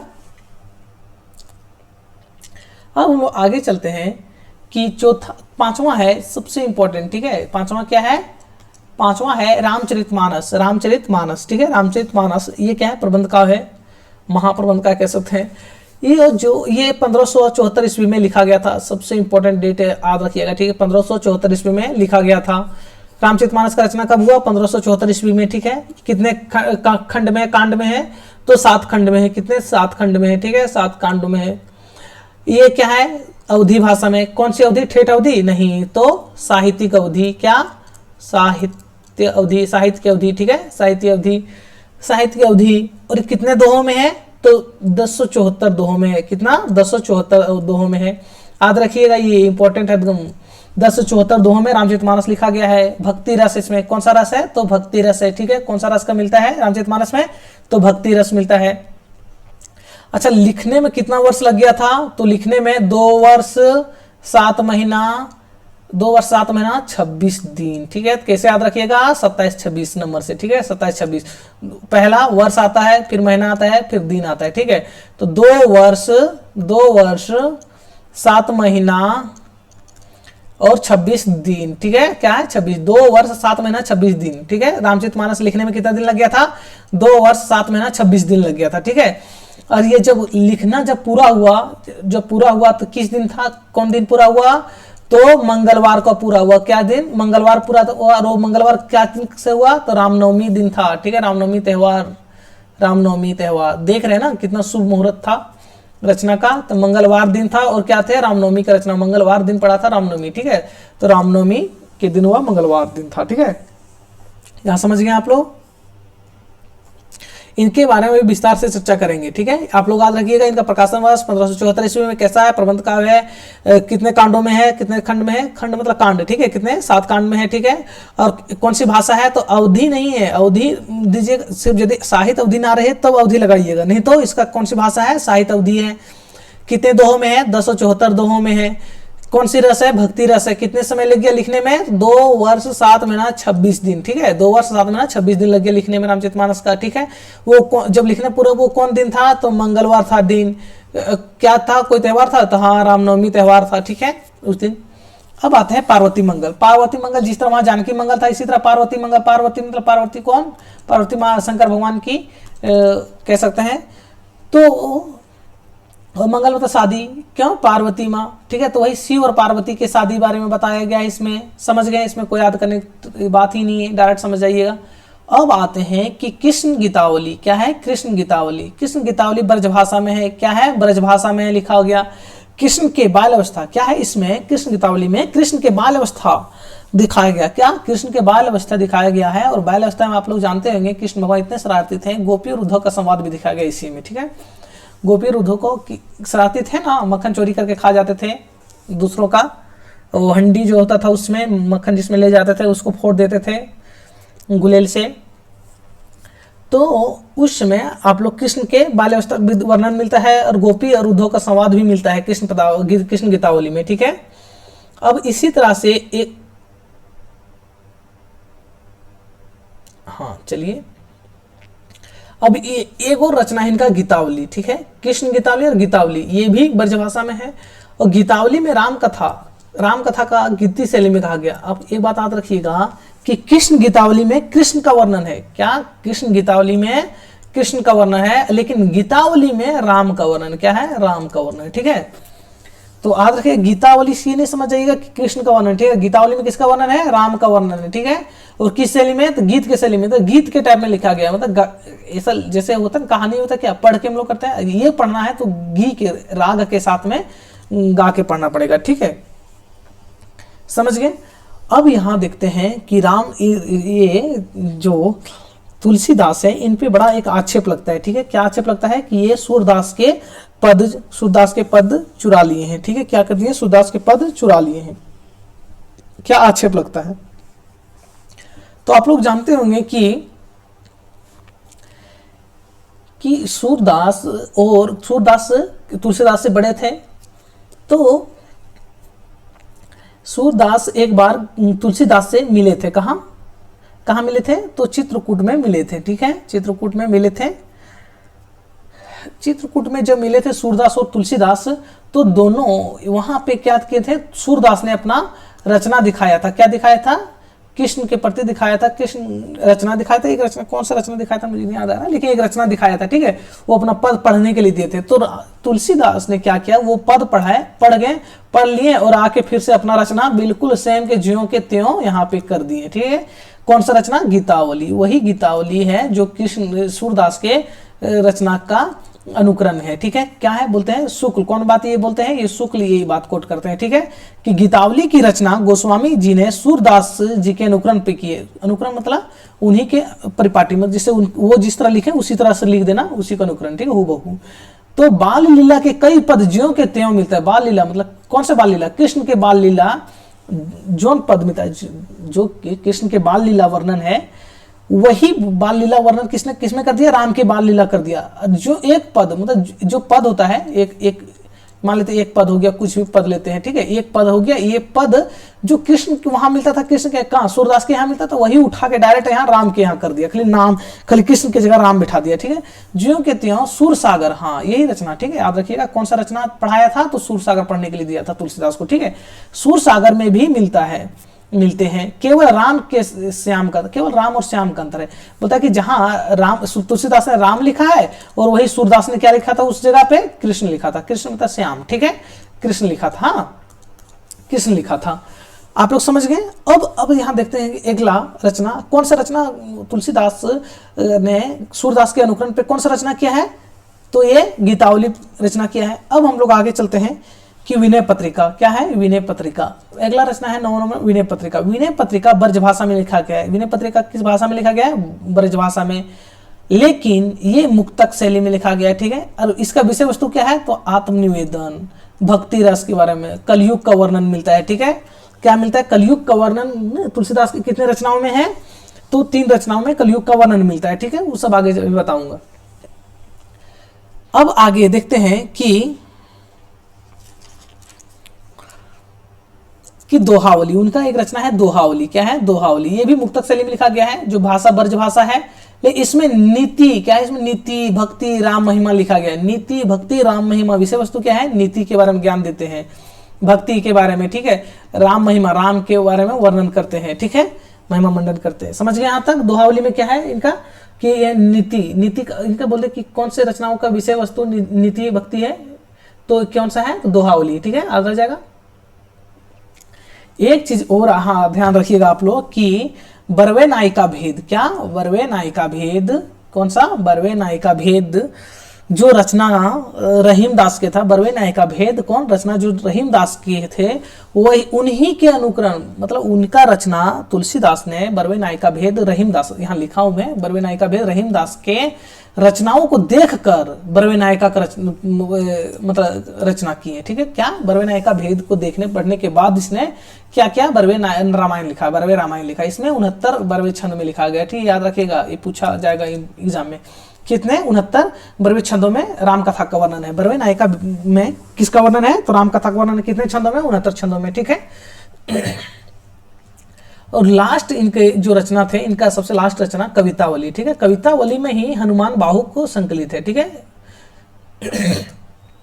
क्या करते हैं? कवितावली में ही हनुमान बाहुक संकलित है, और ये कथा जो 7 कांड में था। ठीक है,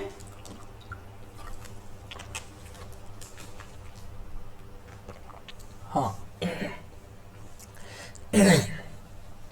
हाँ, चलिए आगे देखते हैं कि कवितावली में ही हनुमान बाहुक संकलित है, जो कि भाषा ब्रज है। इनका कथा 7 कांडों में है। ठीक है, कौन कौन से रचना 7 कांड में है वो भी बताऊंगा, और कैसे याद करेंगे कौन ब्रज भाषा में कौन अवधि में, वो भी बताऊंगा। ठीक है, 2-2 मिनट का काम है, सारा याद हो जाएगा। और इसका विषय वस्तु क्या है कवितावली की? तो काशी की महामारी का वर्णन है। ठीक है, काशी की महामारी का वर्णन किस तुलसीदास के किस रचना में मिलता है? तो कवितावली में मिलता है। अब हनुमान बाहुक में तुलसीदास बाहुक, तुलसीदास का मृत्यु बहुत दर्दनाक मृत्यु हुआ है उनका, बहुत मतलब बीमारी से ग्रस्त थे, बहुत तरह से घाव घोष हो गए थे उनको। तो बाहुक एक हनुमान बाहुक जो हनुमान को समर्पित करके लिखे थे, बाहुक बीमारी के लिए, मतलब उनके बाहु में बीमार हो गया, मतलब कुछ हो गया था कह सकते हैं, बीमार हो गया तो कुछ मान लेते कुछ ऐसा कष्ट हो गया था, रोग हो गया था, इनका मृत्यु बहुत दुखनीय था। तो वही बीमारी से ठीक होने के लिए हनुमान जी को एक रचना लिखे थे, क्या बोल जल्दी मृत्यु दे दे या तो ठीक कर दे। तो क्या लिखा था उनमें, हनुमान बाहुक लिखा था, ये वो रचना को लिखा था। ठीक है, कितने कांड में है ये, 7 कांडों में। ठीक है, अब कुछ विशेष आते हैं कि ये रहीम के बरवे नाय का भेद देखकर तुलसीदास ने बरवे रामायण का रचना की, तो बता ही दिया। गीतावली और कृष्ण गीतावली की रचना चित्रकूट में हुआ है। ठीक है, ये याद रखिएगा, तुलसीदास और सूरदास कहाँ मिले थे, तो चित्रकूट में ही मिले थे। तुलसीदास सूरदास कहाँ मिले थे, चित्रकूट में ही मिले थे। गीतावली और कृष्ण गीतावली की रचना कहाँ पे किए हैं, चित्रकूट में किए थे। ठीक है, यहाँ समझ गए। अच्छा, एक चीज और आता है कि ये रहीम कौन थे, तो रहीम याद रखिएगा, रहीम कौन थे, तो रहीम इनका दोस्त थे। कौन, अब्दुल रहीम खान खाना करके नाम आता है, वो दोस्त थे तुलसीदास के मित्र के बारे में। तुलसीदास के मित्र, हाँ तुलसीदास के मित्र पूछता है एग्जाम में, इसीलिए लिख देता हूं मैं, इसमें संकलित नहीं किया हूं। ठीक है, टाइपिंग नहीं किया हूं। तो इनके जो 3-4 इनको मिलते हैं। अब रहीम, अब्दुल रहीम का नाम क्या था, अब्दुल रहीम खान खाना। ठीक है, तो रहीम लिख दूंगा, समझ जाएंगे आप लोग। रहीम दास थे। ठीक है, रहीम अब्दुल रहीम खान खाना था नाम। ठीक है, दूसरा था एक मान सिंह थे। कौन थे, मान सिंह थे, इनके मित्र थे, जो अच्छे मित्र थे। ठीक है, और कौन था, तो नाभादास इनके मित्र में भी आते हैं। क्या, नाभादास। एक और कौन थे, तो मधुसूदन भी आते हैं। कौन थे, मधुसूदन। कौन थे, तो मधुसूदन भी आते हैं। और कौन थे, तो टोडरमल भी आते हैं। कौन, मधुसूदन सरस्वती नाम था इनका टोटल पूरा। ठीक है, क्या बनाते हैं, टोडरमल। अच्छा, यही टोडरमल थे जिनके लिए तुलसीदास ने कुछ पंक्तियां लिखा था। ठीक है, कि 4 गांवों को ठाकुरों मन को महामीप, तुलसी या कलिकाल में गए टोडरदीप। टोडरमल, जो ये टोडरमल थे, इनको मृत्यु हो गया था। ठीक है, तुलसी अपने दोस्त की मृत्यु में बहुत विलाप कर रहे थे, तो एक पंक्तियां लिखे थे, वही पंक्तियां में भी सुनाया। 4 गांव के ठाकुरों मन को महामीप। ठीक है, कौन लिखे थे, तुलसीदास लिखे थे। ठीक, क्यों, अपने दोस्त की मृत्यु के उपरांत लिखे थे। ठीक है, तो इनके दोस्त कौन कौन थे, याद रह जाएगा आप लोग का। रहीम थे, मानसी थे, नाभादास थे, मधुसूदन थे, टोडरमल थे, इनके मित्र। तुलसीदास के मित्र कौन थे, तो ये सब 5 वर्णन मिलता है, तुलसीदास के मित्र थे। ठीक है, याद रह जाएगा आप लोग को। अब हम लोग चलते हैं आगे। ठीक है, क्या आगे चलते हैं,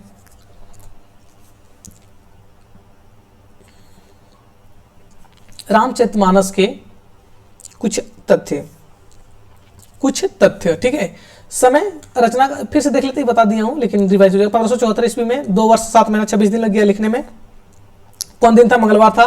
कौन सा त्यौहार था, रामनवमी था। ठीक है, इनकी रचना साहित्यिक अवधि में, हाँ देखो यहाँ लिख दिया हूं मैं, इनकी भाषा क्या था, साहित्यिक अवधि में लिखा गया। इसमें 7 कांड है। ठीक है, 7 कांड है।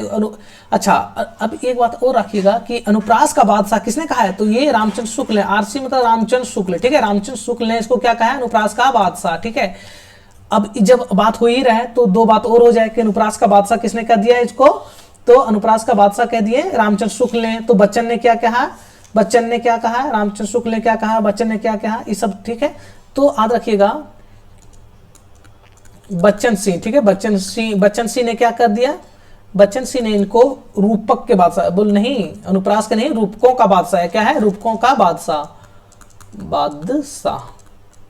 रूपकों का बादशाह है। ठीक है, वो अच्छा, ये रूपकों का बादशाह बच्चन सिंह ने, एक और व्यक्ति ने कहा है, किसने, लाला भगवान दीन ने। ठीक है, ये भी एग्जाम में पूछता है किसने कहा है। ठीक है, किसने, लाला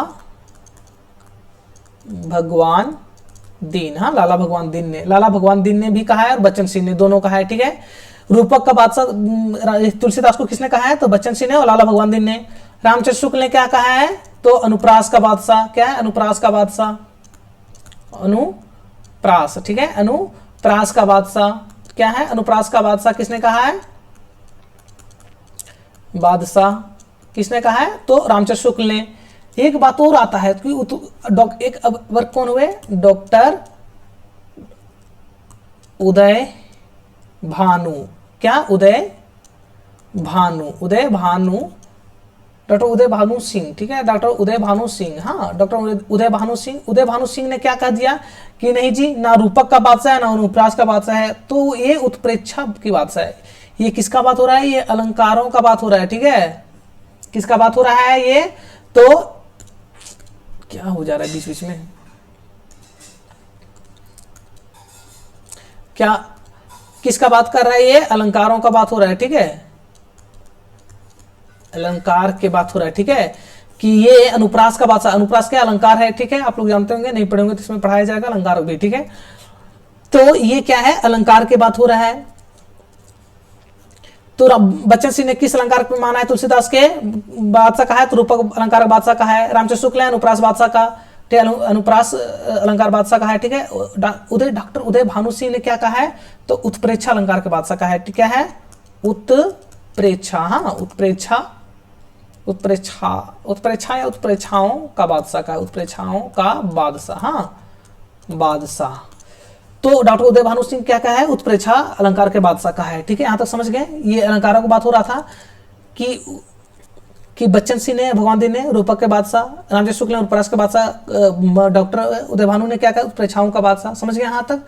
अब आते हैं कि सर्वप्रथम रामचरितमानस का, जो सर्वप्रथम रामचरितमानस लिखे थे किसने, तुलसीदास ने जब लिखा तो ये सुनाया था किसको, तो इसने रसखान को सुनाया था, ठीक है, ये एकदम बहुत इंपॉर्टेंट है, ठीक है, याद रखिएगा, किसको सुनाया था, रसखान को सुनाए थे, किसको, रसखान को। रसखान क्यों को सुनाया था, रसखान को, रसखान को सबसे पहले सुनाए थे, रसखान इनके मित्र भी नहीं थे, लेकिन सबसे पहले इसको सुनाया था। और ये रसखान क्या थे, तो ये मुसलमान थे, कहते हैं इस्लाम धर्म से फॉलो करते थे, ठीक है, मुस्लिम थे, हाँ मुस्लिम थे, तो मुस्लिम थे रसखान। और सबसे पहले किसको सुनाया, एक हिंदू ना के एक मुस्लिम को सुनाया, ठीक है।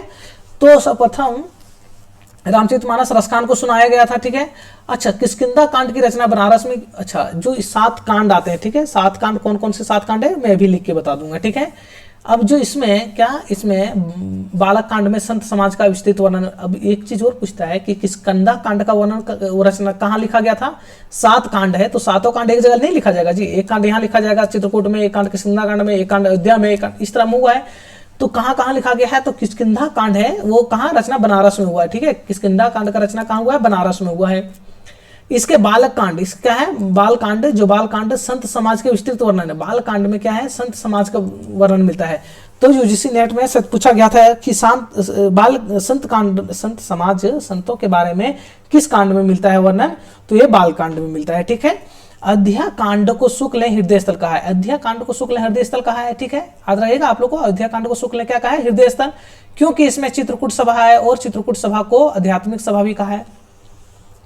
याद रखिएगा कि अयोध्या कांड को हृदय स्थल क्या क्यों कहा है, तो हृदय स्थल इसलिए कहा है क्योंकि इसमें चित्रकूट सभा है। चित्रकूट सभा वो है जो राम, चित्रकूट सभा में वही होता है ना कि भरत है, भरत राम का मिलाप होता है, हृदय स्थल, ठीक है, जहां मार्मिक हो जाए हृदय, ठीक है, मार्मिक हो जाए हृदय, ठीक है, क्या हो जाए, हृदय मार्मिक हो जाए, ठीक है, जो वही हृदय स्थल जो चित्रकूट सभा में जो भरत आते हैं मिलने राम से, जो राम घर छोड़ के निकल गए हैं, ठीक है, तो यही सब भैया बोलते चलते चले, मतलब शॉर्ट में निकल रहे हैं कि भैया चलिए घर, बोल नहीं जाएंगे, इसी तरह यही सब बात होता है, बहुत मार्मिक कथा है वहाँ पे, तो इसीलिए इसको अयोध्या कांड बोला, ठीक है।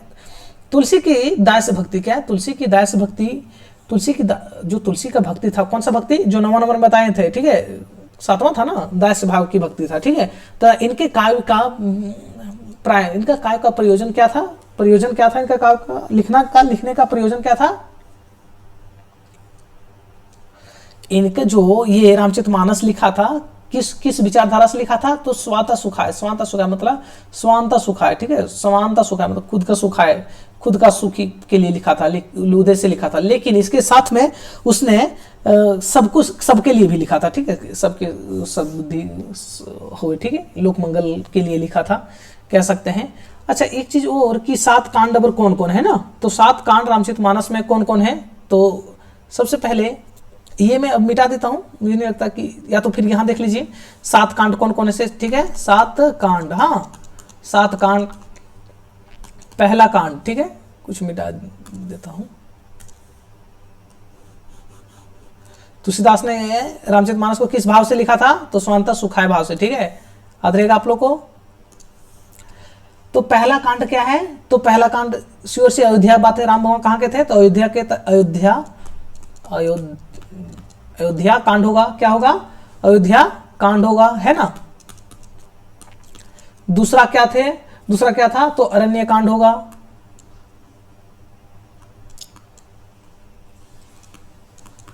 अरण्य कांड होगा, ठीक है, क्या होगा? अरण्य कांड होगा। तीसरा क्या होगा? तो किष्किंधा कांड होगा। अभी सबसे बताऊंगा कि कैसे सीरियल में याद रखना है, सो हाँ कैसे करना है। सो किष्किंधा, क्या? किष्किंधा कांड होगा, ठीक है, किष्किंधा कांड होगा। इधर मैं मिटाने कैसे भूल गया।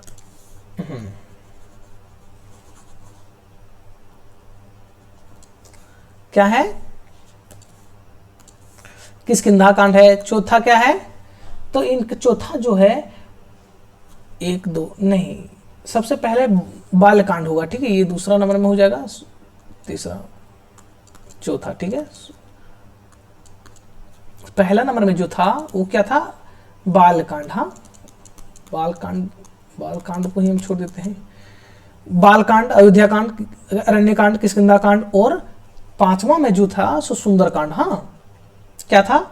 सुंदर कांड। क्या था? सुंदर कांड। छठा में क्या था? तो छठा में लंका कांड आता है। क्या? लंका कांड।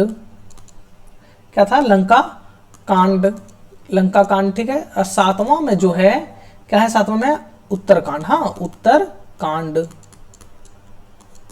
ये जो उत्तरकांड है तुलसीदास अपने विचारों से ऐड किया है, ठीक है। वाल्मीकि रामायण में ऐसा कुछ नहीं मिलता है उत्तरकांड के बारे में, ठीक है। तो इस सब के बारे में मिलता है 6 कांडों के बारे में, लेकिन उत्तरकांड के बारे में नहीं मिलता है। इसलिए तुलसीदास ने इसको अपने मन से, मतलब अपने मन में उपजाऊ करके लिखे थे, ठीक है।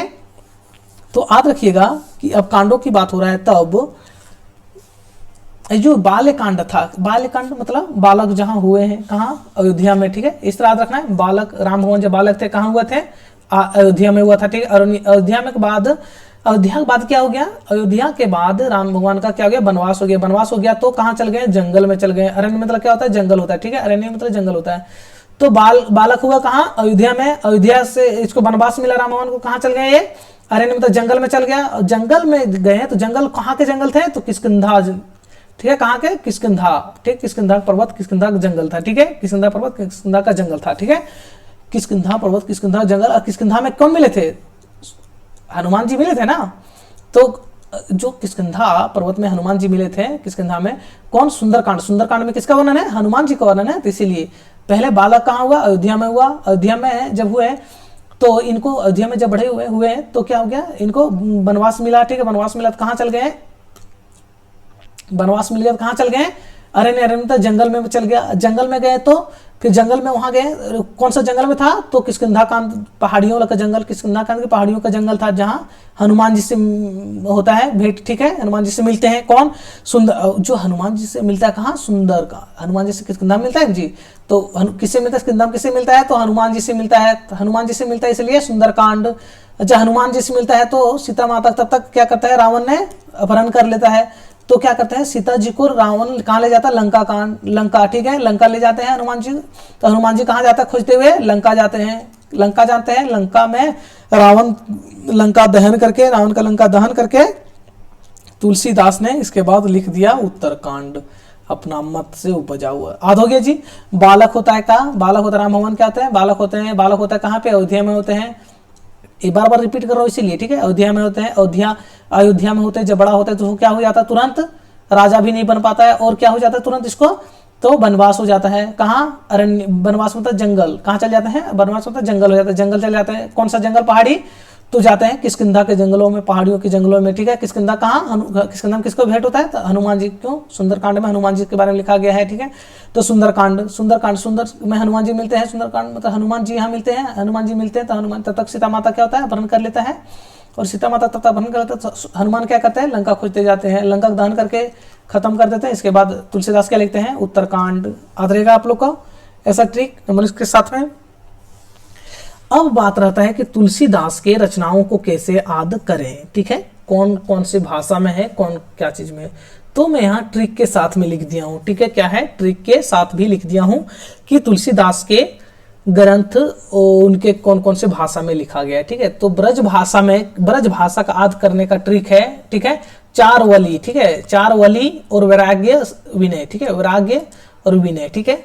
तो जो 4 वली मतलब 4 को रचनाओं में कल लास्ट में वली वली है, जितना इनके 4 को रचना मात्र है जो कि वली वली लास्ट में आता है, और वो ब्रज भाषा में चारों, ठीक है। और लास्ट में वैराग्य संदीपनी और विनय पत्रिका, ये क्या है, ये क्या है, इसका विनय पत्रिका क्या है, 4 वली और वैराग्य संदीपनी और विनय पत्रिका, ये जो है इनका ब्रज भाषा में 4 वली। कृष्ण गीतावली क्या है, कृष्णावली, देखो यहाँ लिखा कृष्ण गीतावली, गीतावली, दोहावली और कवितावली, 4 वली हो गया ना, वली वली वली, फिर इधर वली।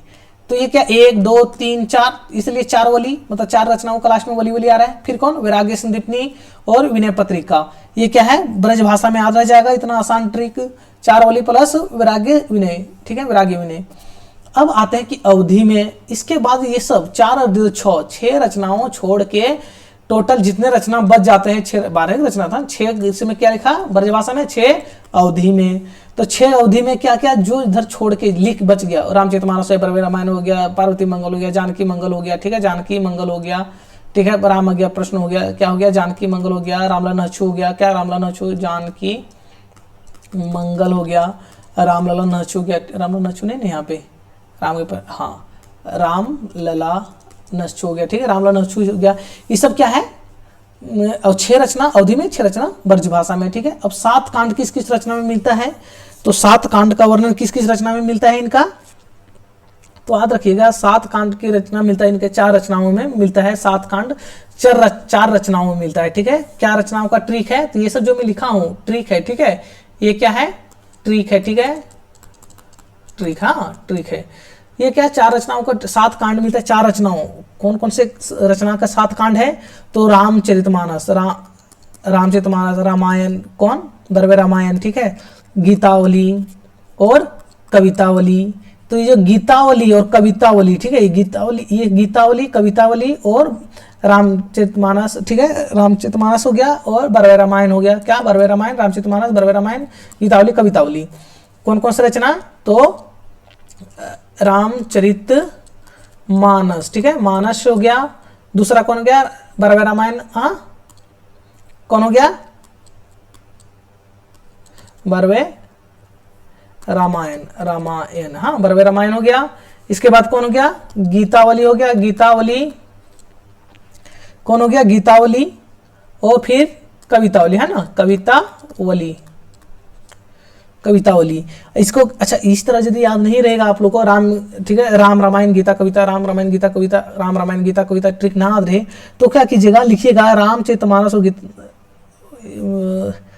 इसमें से यही सही रहेगा, यही ट्रिक है, ये दूसरा ट्रिक नहीं सट बैठेगा, छोड़िए नहीं बनाते हैं। अब एक चीज आप याद रखिएगा कि इस सभी में क्या है, इसमें उत्तरकांड है, इस सभी में उत्तरकांड है, सभी में उत्तरकांड मतलब 7वां कांड, क्या 7वां कांड क्या है, उत्तरकांड, हाँ 7वां कांड क्या है, उत्तरकांड है सभी में, ठीक है। याद रह जाएगा आप लोग को ये चीज। अच्छा कलयुग का वर्णन, ठीक है, कलयुग का वर्णन बच जाता है कि कलयुग का वर्णन किस किस रचना में हुआ है, ठीक है, क्या कलयुग, हाँ कलयुग, कलयुग का वर्णन, ठीक है, वर्णन, कलयुग का वर्णन किस रचना, कौन कौन से रचनाओं में हुआ है, ठीक है। तो एक रचना में पहले रामचरितमानस में देखेंगे, रामचरितमानस, ठीक है, रामचरितमानस होता है, चरित्र नहीं, रामचरितमानस होता है, क्या है, क्या है, रामचरितमानस है,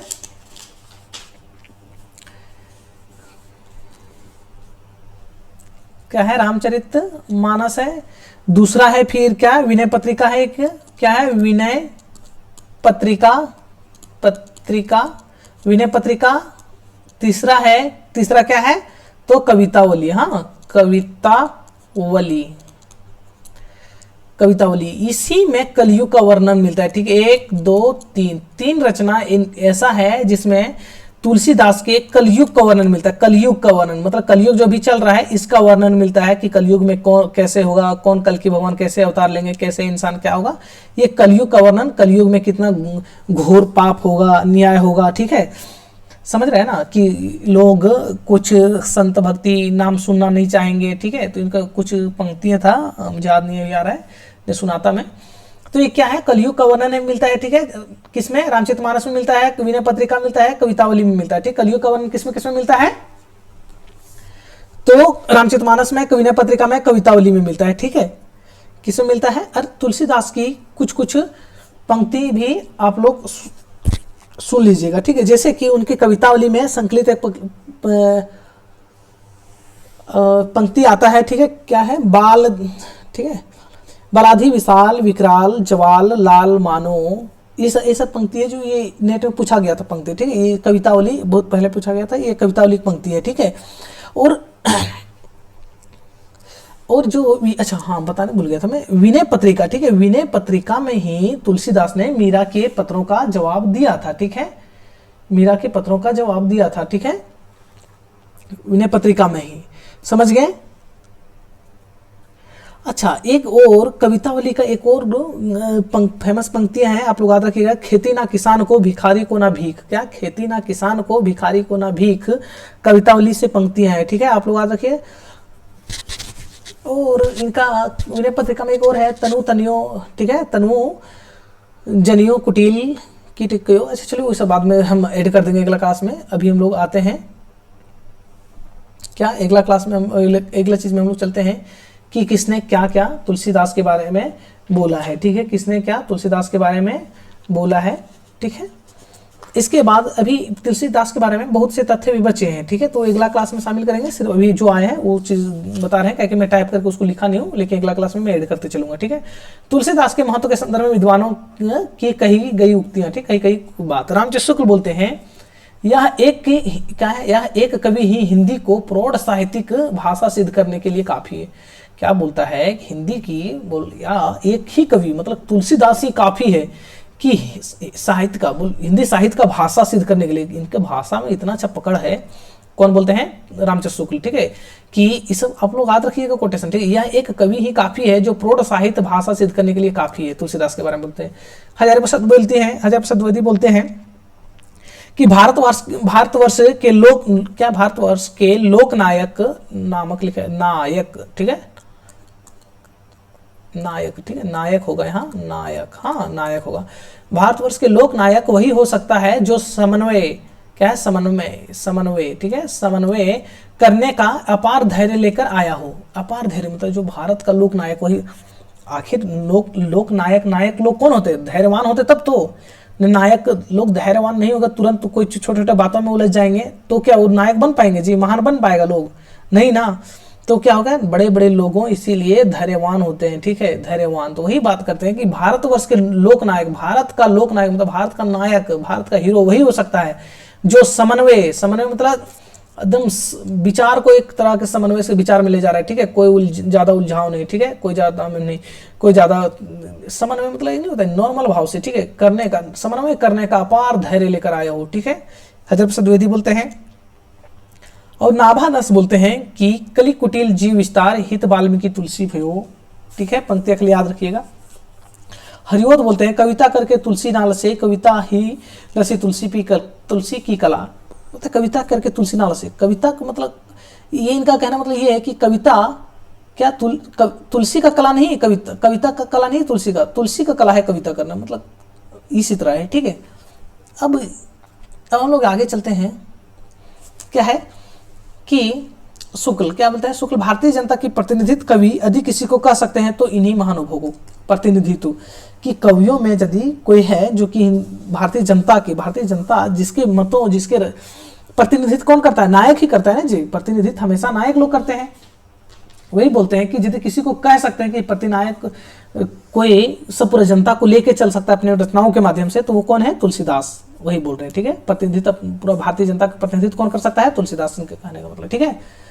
तो नाभादास बोलते हैं कलिकाल का वाल्मीकि, ठीक, कलिकाल का मतलब कलयुग का वाल्मीकि कौन थे, वाल्मीकि रामायण लिखने वाले थे ना पहले, तो वही बोल कलिकाल का, उस समय वो सतयुग का थे। वाल्मीकि जो थे वो कौन थे, राम भगवान जो भी त्रेता में थे ना, तो त्रेता के में जो वाल्मीकि काम किया वही किए तुलसीदास कलिकाल मतलब कलयुग में, ठीक है, अभी के समय में।